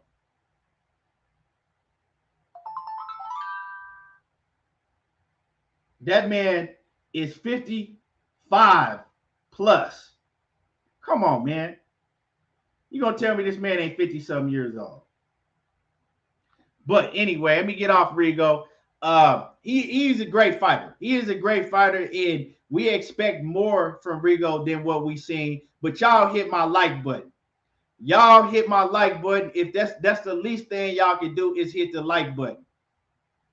But anyway, moving along. Let's talk about Vergil Ortiz. Let's talk about my man Vergil Ortiz and Igis Kavaliauskas, the green machine or the mean machine, whatever you want to call him. So it was a lot of hype surrounding this fight because everybody wanted to know the young Vergil Ortiz. Could he do to Mean Machine what Terence Crawford did to Mean Machine? Could he do it in better fashion? Or was Mean Machine gonna go out there and spark the young Vergil Ortiz and end his run as we know it, right? Now, Bo Mack, all the Team Crawford, they picked Vergil Ortiz, right, to lose to Mean Machine. A lot of them picked Mean Machine to stop Vergil Ortiz. All of them did. Everybody in Omaha picked Vergil Ortiz to lose to Mean Machine. Everybody did. You know what I'm saying? I even got on motherfucking Bomac's helmet earlier, you know, and I said, man, how did that shit turn out for you, Bomac? You know, I heard that Terence Crawford and Bomac was standing in the middle of the fucking in the middle of their living room, pacing back and forth. You know what I'm saying? By the second round, Bomac, he was already out of breath, so he had to sit his ass down. He was sweating and out of breath. So, you know what I'm saying? Bomac, he didn't last but 2 rounds and shit, but he was pacing back and forth with Terence Crawford. You know what I'm saying? Terence Crawford in some shape. Like, he in some shape. So that motherfucker, Terence Crawford, he was pacing back and forth from one side of his living room to another side of his living room. And I heard that Terence Crawford got a big-ass living room. So, you know what I'm saying? He got his 10,000 steps in on Saturday night. So Terence Crawford, he got his 10,000 steps in that one fight because he was pacing back and forth at a dramatic pace, right? And he had his fingers crossed and he was biting his bottom lip, right? And he was wishing and praying. That's what they told me. They said he was wishing and praying that Vergil Ortiz got knocked out by Mean Machine, right? Because they said that Terence Crawford already had a list, right? He already had a list of quotes that he was going to put on Twitter, right? Talking about how, you know, Mean Machine should be top 3 pound for pound, how Errol Spence was ducking Mean Machine, how the whole 147-pound division just found out how good Mean Machine was and nobody wanted to fight Mean Machine, right? He already had his list, but, you know, that shit didn't really turn out so good because he had to ball that up and throw that shit in the trash, you know. And we heard that Terence Crawford was feeling pretty down after the fight. But, you know, shout out to Bud, man. Shout out to Bud. It didn't turn out how, you know, Team Crawford thought it was going to turn out. It didn't turn out that way. But, and I'm just fucking around. I'm playing. I'm playing. But on all seriousness, right? Everybody was, you know, wanting to see how this fight was going to turn out. Now, me, I don't mean to toot my own horn, but I did tell y'all that Mean Machine was going to get knocked out in 8 rounds. That's what I told y'all. You go run it back, rewind the replay. When I gave my fight prediction, I said 8 rounds, right? I said Mean Machine was going to get sparked out in 8 rounds, and that's exactly what happened. Now, a lot of people debate back and forth who did it better. Well, it was a much different fight when you look at the fight with Mean Machine against Terence Crawford, and then, you know, Kavaliauskas against my man Vergil Ortiz. Now, we got to give it to Mean Machine. He hurt Vergil Ortiz. Now, I don't know if y'all was watching a couple weeks, what was it, last week or the week before last, me and Money, we got into a heated debate about what hurt was, right? And because Money was saying that my man Caleb Plant was hurt. He was almost knocked out by what's his name? Uzcategui, Jose Uzcategui. And I said Caleb Plant was never hurt against Jose Uzcategui. He took a shot, he took a hard shot, but he was never hurt. Now, what you saw on Saturday night, Vergil Ortiz was hurt. He was wobbly. He had to hold on. He was hurt for a minute. But Vergil Ortiz showed me something in him. Vergil Ortiz showed me that he is a real fucking dog because he was hurt. But he was such a dog that he didn't want to admit inside of that ring. Everybody that was watching him and knew that he was hurt. He didn't want to admit that he was hurt, right? He kept coming forward, throwing hard shots, even though he didn't even know where he was at for a little bit. Vergil Ortiz didn't even know where he was at, but he got so much a dog in him that he was He was out on his feet, but he was still throwing hard shots and coming forward. And I'm going to tell y'all, when you got a fighter that got dog in him like that, Vergil Ortiz is going to be a fucking problem. Because you can't teach dog like that. You can't teach that. That shit got to be in you. That's in you, not on you. And it made me go back to something. It made me go back to when Errol Spence did an interview, right? And he wasn't clowning on Vergil Ortiz, but he was just talking about Vergil Ortiz when he was kind of giving Vergil Ortiz props, right? And he said that he remembered that Vergil Ortiz would be crying and sparring sometime. When they would spar, Vergil Ortiz would be so frustrated he would cry. But Vergil Ortiz and Vergil Ortiz and Vergil Ortiz Sr., they took that as Errol Spence was throwing shots at them, right? I didn't take it like that. And Errol Spence didn't even say it in that context. What Errol Spence was saying is that, like, that's how frustrated he would get if he would lose. So he was saying that he had a lot of dog in him, right? And so when I saw Vergil Ortiz on Saturday night, when he got hurt very badly against Aegis, right? When I saw that, it made me think about what Errol Spence said, and then how Vergil Ortiz and his father came out and they got real pissed off because Errol Spence had said that Vergil Ortiz cried as an 11 or 12-year-old when he got, you know what I'm saying, touched up in sparring, right? I seen plenty of kids in the gym cry. You know what I'm saying? It took me back to how pissed off they got when that news came out. Even though he was a kid, Vergil Ortiz got real defensive, and Vergil Ortiz's dad got real defensive, right? And what that let me know is that shit was instilled in him from a little kid, is you don't cry and you never show that you hurt. And that's what we seen. We seen a man that's had that type of mentality in him since he was a kid. His dad put that shit in him. You don't never cry. You don't never let a man see you crying, and you don't never let another man see you hurt. Now we see, right, why Vergil Ortiz and his pops got so pissed off when that news came out, when Errol Spence said that he cried as a 12-year-old when, you know what I'm saying, was getting touched up in sparring or whatever he said, you know, something to that degree.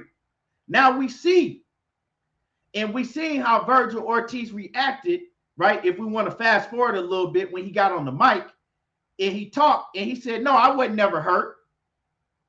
That's a man that got dog in him, and you really got to put him in the ground 6 feet for him to admit that he was ever hurt. But going back to the fight, let's give Aegis Kavaliauskas some props. I'm going to give him some props because Aegis Kavaliauskas is no pushover. We saw that when he was in the ring with Bud Crawford, right? He hurt Bud. Well, I ain't going to say he hurt Bud. Let me erase that, because what you saw Aegis do when, you know what I'm saying, when Bud was wobbled for a second, Bud wasn't hurt. He stunned Bud for a second.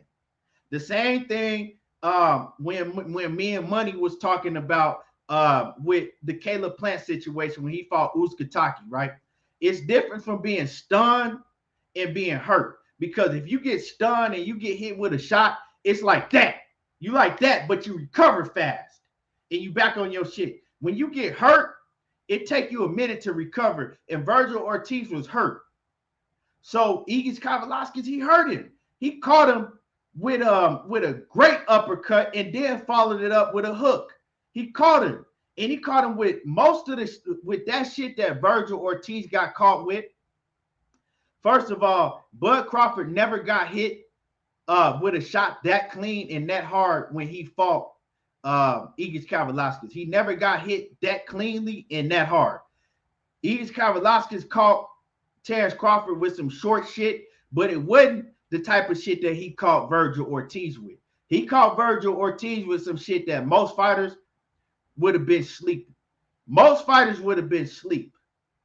With that shit that Aegis Kavaliauskas caught Vergil Ortiz with, most fighters wouldn't have came back from that. But Vergil Ortiz, shout out to his conditioning. His conditioning willed him through, and just his toughness and his grit willed him through because he was hurt.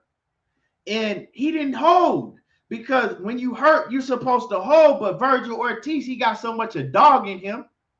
He was like, fuck that. I want to show everybody I'm not hurt, and I'm trying to swing for the fences and get him up out of there. And what that shows me is that Vergil Ortiz is dangerous, because he went on in that same round to hurt Igor Kavaliauskas. He's dangerous when he get hurt. So he put the whole boxing world on notice. Yeah, I do need to polish up my defense, right? I need to polish up my defense because I'm getting hit with shit that I shouldn't get hit with. But if you hurt me, just know that I'm not finna fold, and I'm coming strong if you hurt me. If you hurt me, I'm coming right back to hurt you. So you got to really, really put me in the grave to get me to stop coming. And that's what he showed. And, you know, man, Igor Kavaliauskas, he is a very good fighter. He showed that but Vergil Ortiz, he's just too much. Vergil Ortiz is just too much. Now, he caught Vergil Ortiz with a lot of shots. Like I said, Vergil Ortiz, one thing that Vergil needs to do is polish up his defense. He needs to work on his head movement, and he needs to polish up his defense, right? He needs to work on his angles, getting off the line, and he's still getting better. Y'all got to think, Vergil Ortiz is what, 23? Let me see. Vergil Ortiz is what? Let me see how old Vergil Ortiz is for y'all. Vergil Ortiz is, let me see how old is. He only 23 years old. Vergil Ortiz is 23 years old. So take that into accountability right now. When you compare the Terence Crawford fight with Igor Kavaliauskas and you compare Vergil Ortiz. Vergil Ortiz is only 23 years old. So he's still getting better. So when people say, oh, he ain't ready and he's not ready for this, and he's only 23 years old. Vergil Ortiz is dangerous because he's getting better, and he's going to continue to get better. And I'm going to tell y'all right now, if you want to compare him and Terence Crawford, if you want to make that comparison on those two fights, right? Who did it better? Offensive-wise, Vergil Ortiz did it better. Because offensively, Vergil Ortiz dropped Igor Kavaliauskas 4 or 5 times. Terence Crawford hurt Igor Kavaliauskas, but the referee waved off the fight. Igor Kavaliauskas just didn't have no more left in the tank. Igor Kavaliauskas more so wore down when he fought, Terence Crawford, because Terence Crawford got better footwork and he's faster than Vergil Ortiz, when you implement the footwork with the punching speed all together, right? So he kind of more, you can see Igor Kavaliauskas, he just kind of wore down and he just didn't have no more dog left in him. With Vergil Ortiz stopped him. He made him stop with the power, the ferociousness. You don't drop a man 4 or 5 times like that. And Igor Kavaliauskas, if I don't know if y'all seen the interview, right? He made it a point to tell Vergil Ortiz did not ask him, but if y'all go look at the interview in the locker room, Igor Kavaliauskas said, Terence Crawford don't have shit on you. He said, as far as offense, he said, your jab is much stronger than him. And he said, you're fast. And he said, you hit he said, you're way stronger and you hit way harder than Bud do. He said, Bud, he's not shit. Like his punching power ain't all of that. He said, your punching power is way more devastating than him. This is what Igor told Mean Machine. So let's fast forward back to when Terence Crawford fought Kell Brook. And remember when Terence Crawford fought Kell Brook, and they was trying to force Kell Brook to say that Terence Crawford was better than Errol Spence. Remember, they kept, well, who's better? And Kell Brook was like, I don't know. They both great fighters. You know, I really don't know. They both good. Like, they both great. I can't really tell you who better. And they were like, no, come on. You know, and they was trying to force him to say that Terence Crawford was better than Errol Spence. Well, if y'all want to hear an assessment from a fighter, that's what y'all got on Saturday night. Because Igis Kavaliauskas, he didn't hold it back. He told Vergil, look, offensively, and I'm just summing it up. So, you know what I'm saying? He told him, he got more elaborate into it, but I'm going to just sum it up. He told Vergil Ortiz, offensively, Terence Crawford's not fucking with you. You're more powerful. You fast. You got a harder jab. But if you want to compare the two, it's a hard comparison because Vergil Ortiz dominated on the bigger scale offensively against Igis because, like I said, he set him down 4 or 5 times in that fight. Terence Crawford was better defensive sound. Terence Crawford was better defensively. So, you know, it just all depends what you like. But Terence Crawford wasn't hurt like Vergil Ortiz was. Like I said, you got to take that in accountability. Terence Crawford, you know what I'm saying? He suffered a real quick flash knockdown, if that's what you want to call it, you know, where his glove hit the canvas. But I don't think that Terence Crawford was hurt.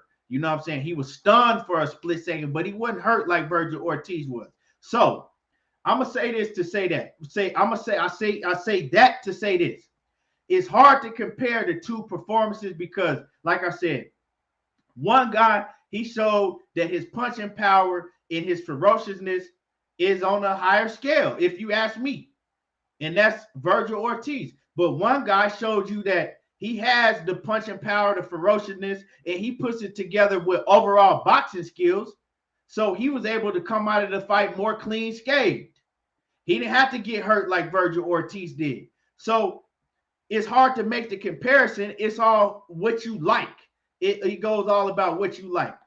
If I'm a fighter, I like to come out like Terence Crawford did. You know what I'm saying? Because I still get the knockout, and I wasn't on the verge of being hurt or being stopped. Because Terence Crawford was never on the verge of being stopped. Vergil Ortiz, he had me scared a little bit because I had him on my ticket and I had him to score a knockout in the 8th round. Right? So he had me scared a little bit. Terence Crawford never had me nervous. You know what I'm saying? He was never in no real serious trouble like that. I think it's just boxing fans, when you got a fighter that's on the high scale as a Terence Crawford or Errol Spence, you're not used to seeing them go through adversity like that. So we kind of put a little, we put a little sauce on the shit when they get hurt or when they get stunned. You know what I'm saying? We're going to put a little bit more on it. Oh my God, but you know, that's just what boxing fans do. But if I'm a fighter, I want to come out like Terence Crawford did against Igis. But if I'm a fan, I want to see what I saw against Vergil Ortiz, because that shit was exciting. Now, Vergil Ortiz, he got to polish up his defense, because a lot of people talking about him and Bud Crawford, who wins. Now, he going to give Bud Crawford hell. But if he's not defensively sound, Bud Crawford will pick him apart, and I got Bud Crawford winning on the scorecard. But it's a dangerous, dangerous fight for Bud, because if Ortiz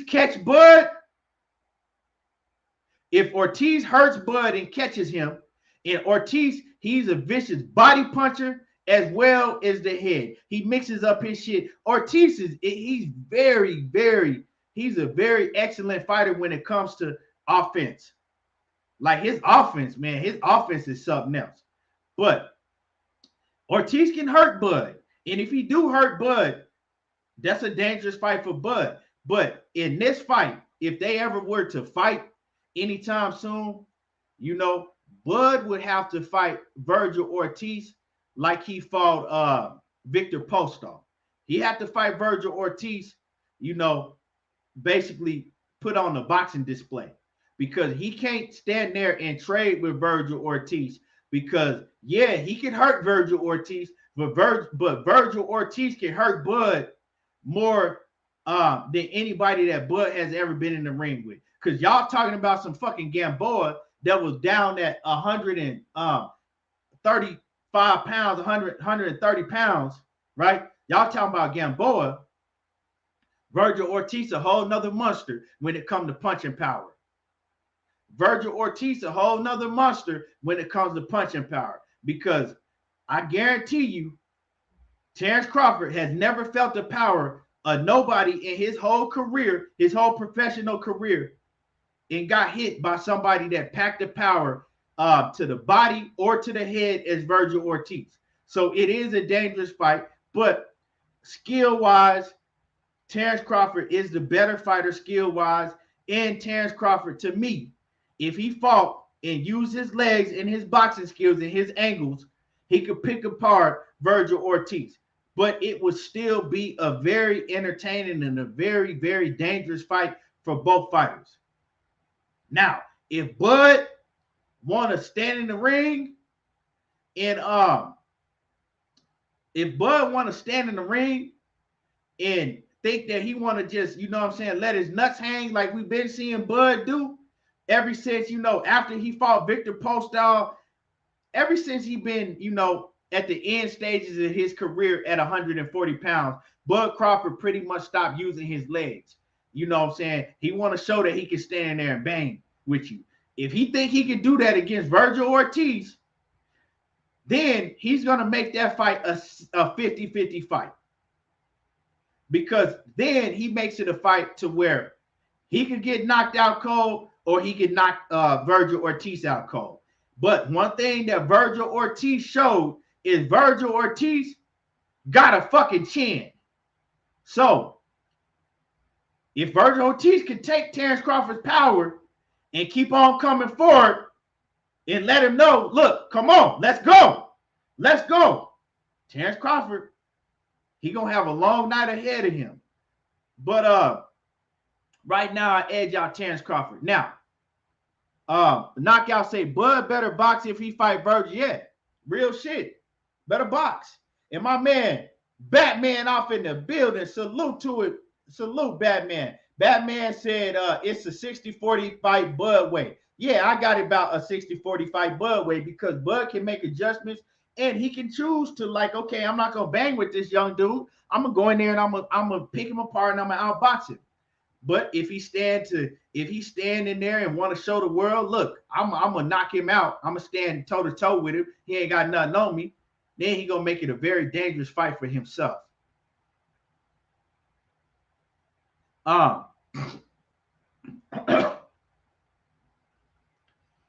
J8 say, who have he fought to let you know he have a chin? Who you talking about? You talking about Ortiz? Or you talking about Bud? Because if you talking about Ortiz, he just fought on Saturday night to let you know he had a great chin on him. If that's who you talking about. Unless you missed something. Yeah, how could you come in here and ask me who has Ortiz fought to let me know he got a great chin? How could you come in this chat and ask me who has he fought? Did you not see the fight on Saturday night? I don't understand how you can ask me who has he fought. Can anybody else in the chat clarify why this man would put in the chat who has he fought when we just seen him on Saturday night and he displayed that he got a great chin on him? Mean Machine ain't a power puncher like that. What you mean Mean Machine ain't a power puncher like that? What you talking about? So if Mean Machine ain't a power puncher, why did he stun Bud? Let me know that. I want to know that. I want you to explain that to me. If he's not a power puncher, why did he stun Bud?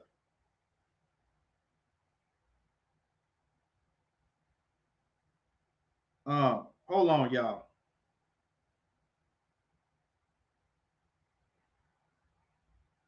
I want you to tell me that. Explain that to me.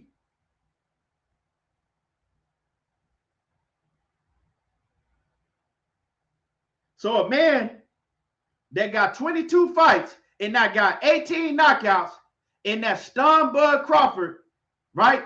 And a lot of people say he dropped Bud, right? A lot of people, Bud never, when Bud was asked about that, Bud never denied that Mean Machine dropped him. Now, whether he was dropped or not, I don't think Bud was hurt like that, but he stunned him. And Bud told y'all that Mean Machine can punch. He said the man packs a punch. Even he tweeted on Saturday night, I told y'all Mean Machine can punch. So, J.A., how are you going to come in here and tell me that a man that got 22 wins and 18 of his wins are by knockout, right? You going to tell me that he not a puncher like that? I want to know how you going to come in here in the chat and tell me that he's not a puncher like that. Because you got to make this shit make sense to me. Please make it make sense. Anybody that know boxing knows that Mean Machine, if he can't do shit, the motherfucker can punch. So back to what I was saying, Vergil Ortiz showed that he has a chin on him. So if he's able to take Terence Crawford's punch, and another thing you said that Bud Crawford is a much more devastating puncher than Mean Machine. Well, Mean Machine said that Ortiz is a much more devastating puncher than Bud Crawford is. So, I mean, however you want to bring it, we can go with it. You know what I'm saying? Mean Machine fought both of them, and he said, and the man ain't got no reason to lie, because he don't have no ill will towards Bud Crawford. Bud Crawford and him, they very respectful towards each other. When Bud Crawford talks about Kavaliauskas, he talks about how good of a fighter Igis is. And Bud been telling everybody for the longest that Igis is a very good fighter and he can punch like a fucking mule. So, J.A., unless you've been in the ring, right, and you know more than Bud Crawford do, I can't take your word on this. Because you telling me that Igis can't punch, but Bud Crawford tell you he can punch. And what you saw on Saturday night tell you he can punch. And the 18 opponents that he knocked out tell you that he can punch. So you got, like I said, man, you got to make it make sense to me.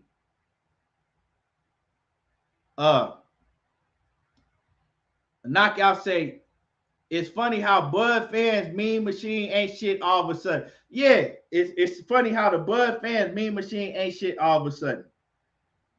Before he fought Bud, right, and leading up to this fight, Mean Machine was fucking, remember they was talking about Mean Machine would whoop Errol Spence. Mean Machine was the best thing since sliced bread. Now all of a sudden Mean Machine can't punch. He ain't that good. Come on, man. Y'all got to stop this shit. Man, y'all got to stop this shit, man. But Big Money, Texas, Toledo off in the building. What's happening with it? Yeah, Bud is too slick. I feel you, Big Money. I said the same thing. Bud, his all around arsenal is, too slick for Ortiz, but we don't know what type of fight that Terence Crawford is going to decide to fight against Vergil Ortiz, because we haven't seen the slick fighter that comes out that uses his legs and angles and the slick shit, right? Really since the middle part of his 140-pound days. He still uses angles and he throws punches from different angles, you know what I'm saying, when he's ready to get you up out of there. Bud still do all of that, but he don't really use his legs like he used to. So when you fight a guy like Vergil Ortiz, you're going to have to go back to that old Bud Crawford to be able to pick him apart and beat him.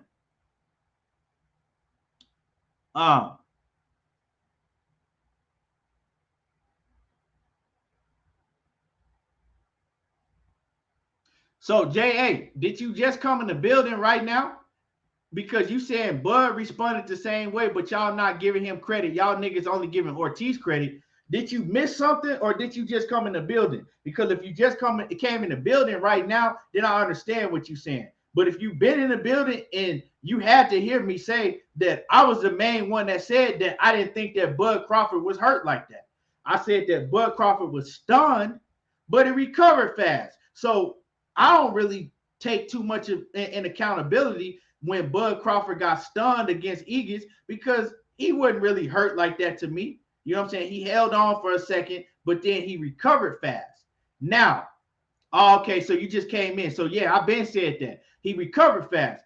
But a lot of people, like I said, a lot of people, when they see fighters like Errol Spence or Bud Crawford, because they're not used to seeing them be in that position, they put a little sauce on that shit. You know what I'm saying? They're going to put sauce on, oh my God, he was hurt. He was this and that. Nah, they just put a little sauce on it when you get to that level. When you get to that top level, fans going to put sauce on anytime they see you in a little bit of trouble. So me personally, I don't think that he was in that much of trouble against Egan. But one thing I do know is Egan can hit. The motherfucker pack a punch, because Bud was the first one to tell you, look, the man can punch. Yeah, you know what I'm saying? He got me a little bit, but I came back. I was good. I came back, you know what I'm saying? That's when I forgot what interview I was listening to, but Bud talked about it, and he never really denied if he was down. He never said he wasn't down. He never said he slipped. He was just like, the man can punch, you know what I'm saying? It is what it is. He got me, but, you know, we know how the fight ended. So at the end of the day, right, it's a great fight. A lot of people, let's talk about the other elephant in the room. Let's talk about Jaron Ennis, because a lot of people talking about Jaron Ennis this and Jaron Ennis that, and Vergil Ortiz, he you know what I'm saying, he can't fuck with Jaron Ennis. And one thing I gotta say, right, is I don't like to crown fighters and put them ahead of other fighters until they prove it. One thing we could say about Vergil Ortiz is Vergil Ortiz has proved who he is, what he can do, and what he can do against the upper echelon of competition by his resume. He did it to Maurice Hooker. He did it earlier on in his career when he fought Mauricio Herrera, that gave Danny Garcia a hell of a problem. A lot of people thought Herrera beat Danny Garcia, right? So he started off doing it to Mauricio Herrera, right? Then he, you know what I'm saying? Recently, we seen him, what he did against my man Maurice Hooker, Mighty Mo Hooker, right? Got him up out of there. Then people want to see what he was going to do against Igis Kavaliauskas. Like I said, Bo Mack, Terence Crawford, in the whole Crawford camp picked Igis Kavaliauskas to beat Vergil Ortiz. Whether they really believed that or not, I don't know. But they was rooting for Igis, and they was picking Igis to win the fight. You know what I'm saying? They was vocal about talking about Igis was going to beat the shit out of Ortiz. We all know that didn't end so well for them, right? But we've seen Vergil Ortiz do the do. We seen him do what he do. Vergil Ortiz, we see, and y'all hit my like button. It's 112 people in here. Hit my like button. That's the least thing y'all can do. You know what I'm saying? Show some love and hit the like button if you haven't hit the like button. I know a lot of people forget to hit the like button. So if you can, show some love and hit the like button. It ain't no reason you can't hit the like button unless you're on the road driving and listening and your hands ain't free. But if your hands is free, make sure that you hit the like button. That's all I got to say. But like I said, everybody talking about Jaron Ennis and Jaron Ennis going to beat the shit out of Vergil Ortiz. You can't sit there and say that, right? You cannot say that, because we still haven't seen Jaron Ennis against top level competition at 147 pounds. We've seen Vergil Ortiz. He has the fighters on his resume to back his shit up. Now, all we need to do is get one of these fighters in the ring with Jaron Ennis, and we need to see Jaron Ennis do what he do. We need to see if Jaron Ennis can do the same thing like Vergil Ortiz. See, John, Batman, you can't come in here and say that y'all need to stop it. Boots fuck Vergil up. That's cool if you showing that against lower level competition. That's cool if you've been fighting D-class fighters and you showing that. That's cool if you think that. But you can't come in here and just say that shit, because you still haven't seen Jaron Ennis in the ring with upper echelon competition. You haven't. So yeah, Jaron Ennis passes the eye test. If I look at Jaron Ennis, to me, it looked like Jaron Ennis is a better fighter all around than Vergil Ortiz. But me looking at an eye test don't mean shit. It doesn't mean nothing. Resume, when you get in the ring, that shit means everything. Because you cannot, because Batman, and I'm going to make this example. Batman, you cannot sit here and say that Terence Crawford don't have nobody on his resume. That's why you picking Errol Spence, because Terence Crawford don't got the resume to show you, and then come and tell me that Jaron Ennis gonna beat the shit out of fucking Vergil Ortiz, and it's a guaranteed fact that Jaron Ennis beats Vergil Ortiz. You can't say that. He passes the eye test. Let's keep it at that. Let's stop crowning these fighters before they got the resume to back it up. Yeah, Jaron Ennis, I like Jaron Ennis a lot. Like, he is a fucking hell of a fighter. But let's stop crowning these fighters before they get in the ring. And we know a lot of these fighters is ducking Jaron Ennis. It's hard for Jaron Ennis to get fights. Probably one is due probably to his promoters. And another reason is due because people see how good he is. But Edison Santos, that's one thing. That's a great point that I was gonna make. We never seen Jaron Ennis in there tested. We don't know how Jaron Ennis is gonna react when he gets hit.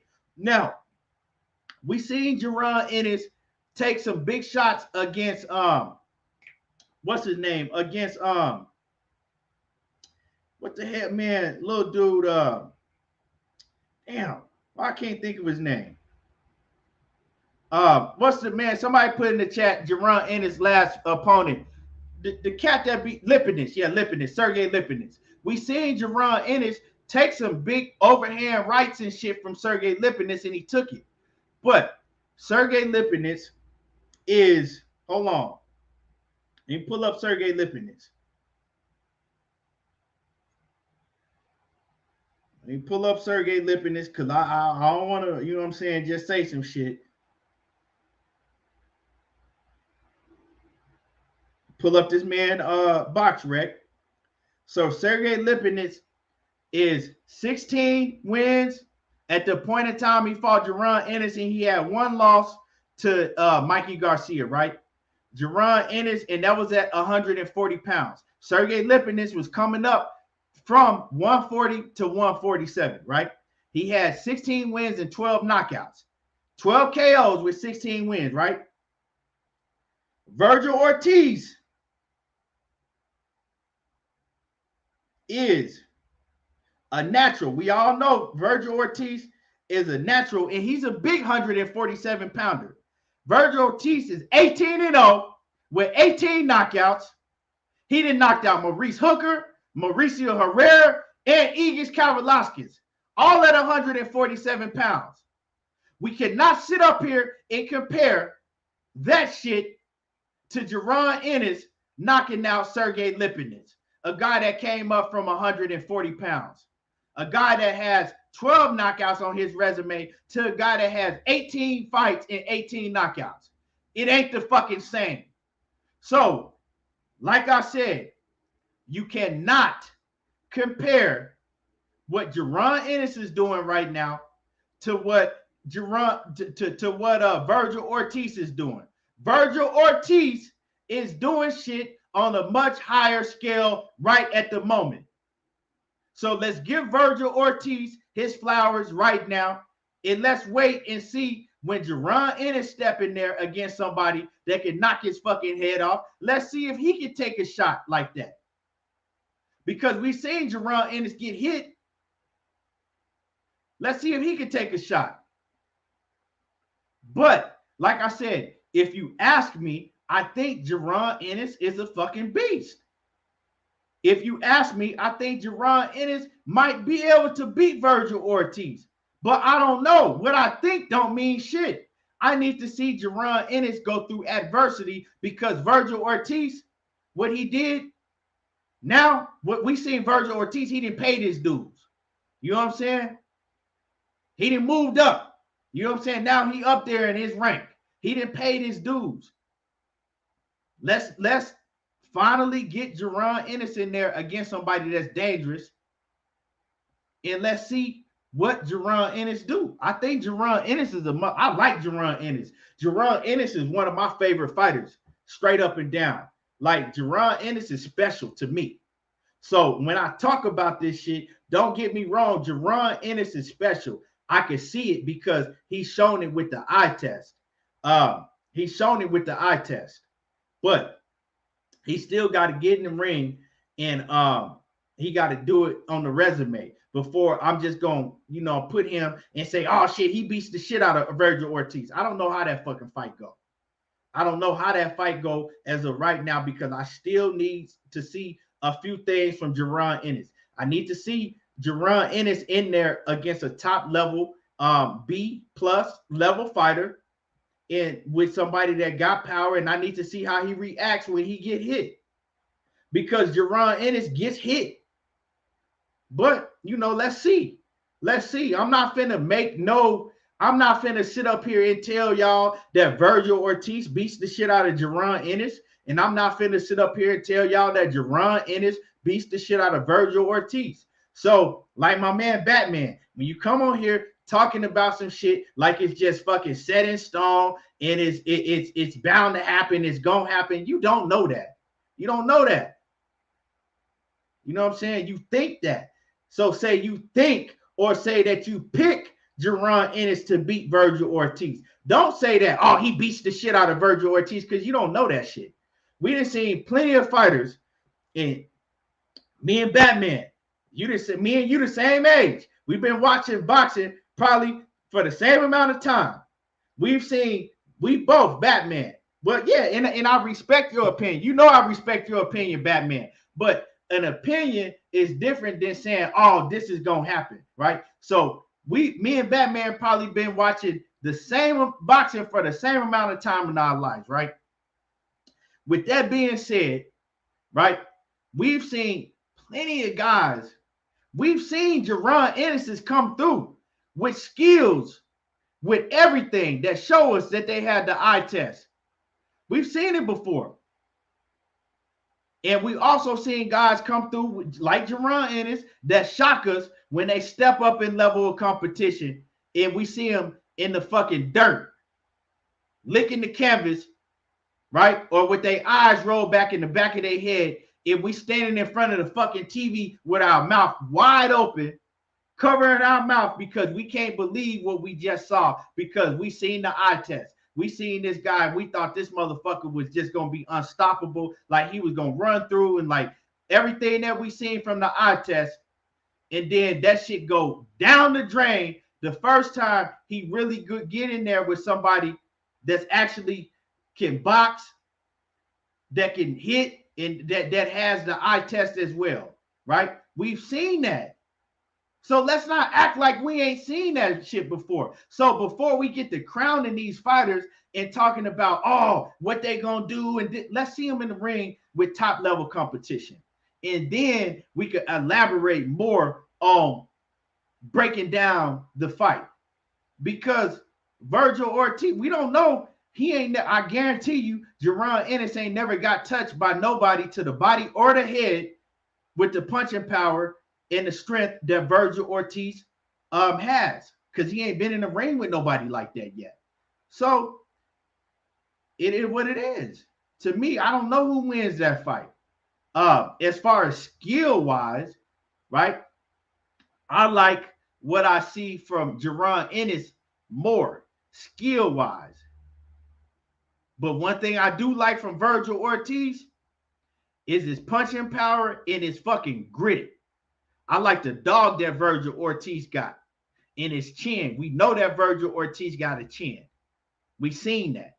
So he been tested in every way you think he could be tested. He's been tested, Vergil Ortiz.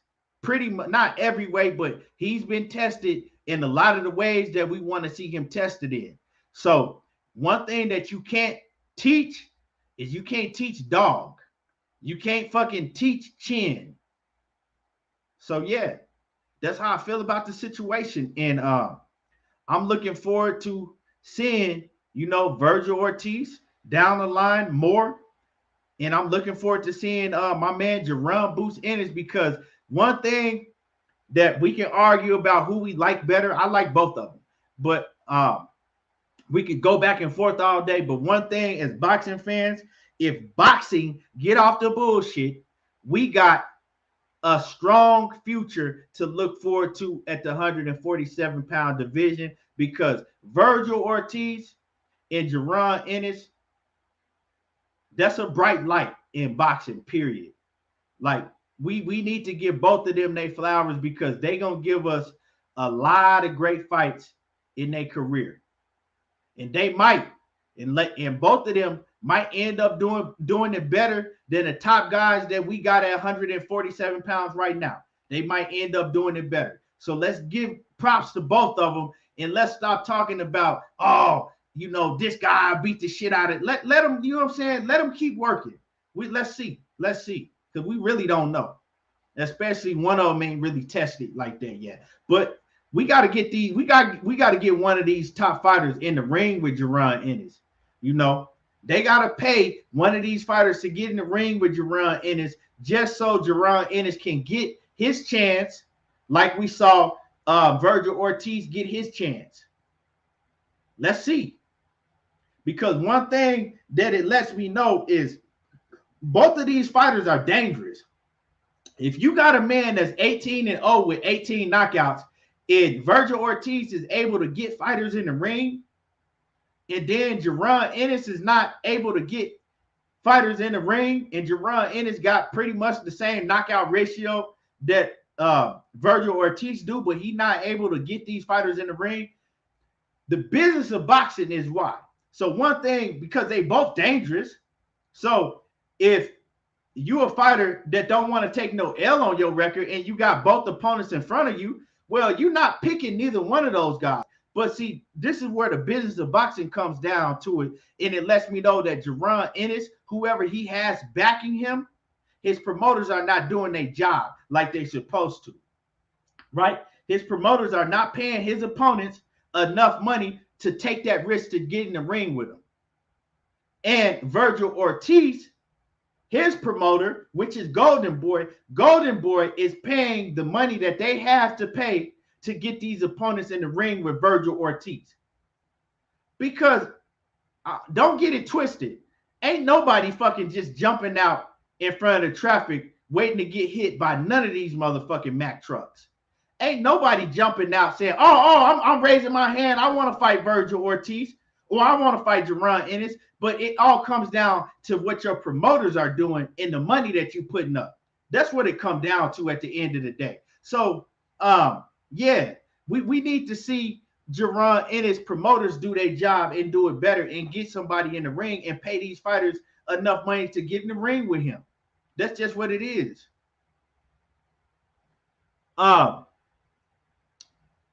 Sony Chiba says, Boots' dad say he is number 5 IBF. Let Errol do something Keith Thurman did not already do. Bud or Boots?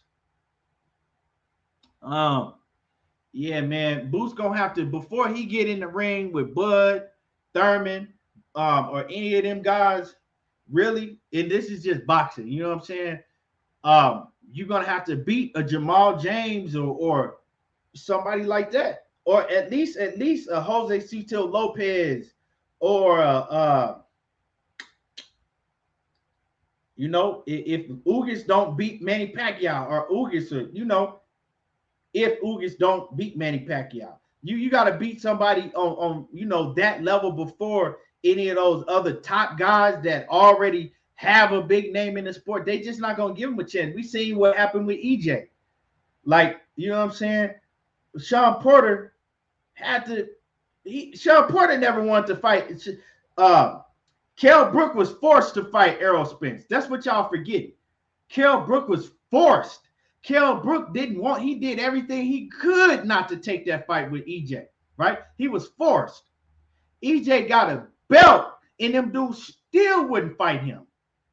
Sean Porter, he didn't fight EJ until he seen it lucrative for him when he seen that Errol Spence and Mikey Garcia did 50 plus in Dallas Stadium, right? And he knew that he was going to be on pay-per-view. That was his chance to get his first pay-per-view fight. Before that, you couldn't drag Sean Porter in the ring with Errol Spence. The same with Danny Garcia. So Boots is going to have to go down the same road, you know. But his promoter's going to have to sacrifice that bag. Even if you lose money, if you have a prospect, or no, I'm not going to call him a prospect. If you got a great up-and-coming fighter like Jerron Boots Ennis, if I'm a promoter, right, sometimes as a promoter, you can't always look at something as gain right off the bat, right? You got to be able to spend money to make money. So what I mean by saying that is his promoter is going to have to come to the conclusion like none of these dudes are stepping in the ring. So we're going to have to overpay one of these fighters. I'm going to have to come out my bag. I'm going to have to overpay one of these fighters, right? Lose money. I'm going to have to lose money to make a fight happen. And I might lose. I might lose, you know, $500,000 if I got it, right? But ultimately, it's going to I'm going to be winning in the future because once he gets that fight, then it's only up from there. Once he get that fight, it's only up from there. And I'm going to gain all my money back times 10. So sometimes you got to take a chance like that to, you know, as a promoter and as a businessman. Michael Pierce said Sean Porter never ran from that fight. And I'm not going to get into that. But if Sean Porter and Kenny Porter was never running from that fight, let me know what this is to y'all. I'm going to rewind it back to an interview that Kenny Porter did on Dante's Boxing Nation. At the time, Sean Porter was the WBC champion and Errol Spence was the IBF champion. Everybody was wanting the fight. Everybody was talking about the fight. Kenny Porter says, you know what? If y'all want us to fight Errol Spence, we down to fight Errol Spence, but won't we just do it with no titles on the line? You know what I'm saying? He don't have to put his title on the line, and we don't have to put the WBC title on the line. Won't we just fight with no titles on the line? We'll fight him. So if that's not running from Errol Spence, y'all let me know what that is. If you willing to fight a man, but both of y'all are champions, but y'all want to make it a no title matchup, y'all be the judge of that. And also, I had a personal conversation with Kenny, and Kenny was talking to me, and I like Kenny. I fuck with Kenny heavy, but me and Kenny talked at a fight, and this was way back in like I'll say I think it was 2017, right? And Kenny was talking to me about how they was trying to get Danny Garcia in the ring at that time, right? He was talking to me about how they was trying to get Danny, and this is a true story. I fuck with Kenny heavy, but he was telling me how he was trying to get Danny Garcia in the ring at the point in time, and we was talking about that, and he was, you know, on Danny's head, and I was like, yeah, I said, Danny ducking you, because I felt at that time Danny was really ducking Sean Porter for a minute. And, you know, he was. That's just what it was. He didn't want to fight Sean Porter. He was ducking him for a minute. And I told Kenny, I said, man, what about Errol Spence? You know what I'm saying? And Kenny act like he ain't hear me. And he kept talking. And I asked him again. And Kenny, he heard me. He heard me clearly. I made sure he heard me. And he just talked over me. And that let me know, don't ask this man nothing else about Errol Spence, because he don't want his son to fight Errol Spence. And that's just what it was. But ultimately, when it comes down to it, at the end of the day, Sean Porter has never ducked nobody. Now, he might have been ducking, but Sean Porter did get in the ring with Errol Spence. And we got to give Sean Porter props because, you know, no matter what it takes, when it's all said and done, Sean Porter will get in the ring with anybody. He'll get in the ring with anybody.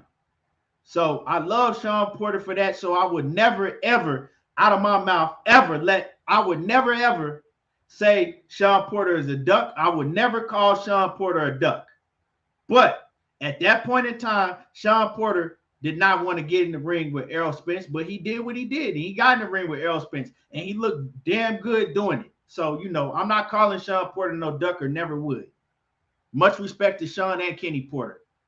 Both stand-up dudes. But anyway, and those are true stories that I told you. I ain't making that shit up. But anyway, y'all make sure y'all hit my like button if y'all ain't hit the like button yet. Make sure that y'all smash on the like button if you haven't hit the like button yet. Make sure that y'all smash it. But anyway, we got a whole lot more to talk about in the upcoming this week. We got, you know, Pacquiao versus Ugas. We're going to talk about that. And make sure that y'all continue to tune in every day. I will be back tomorrow.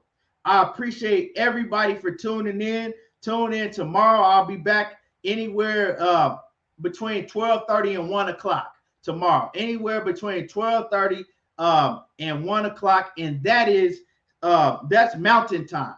So Central Time, that is 1 o'clock Central Time. So that'll be 3 o'clock Central Time.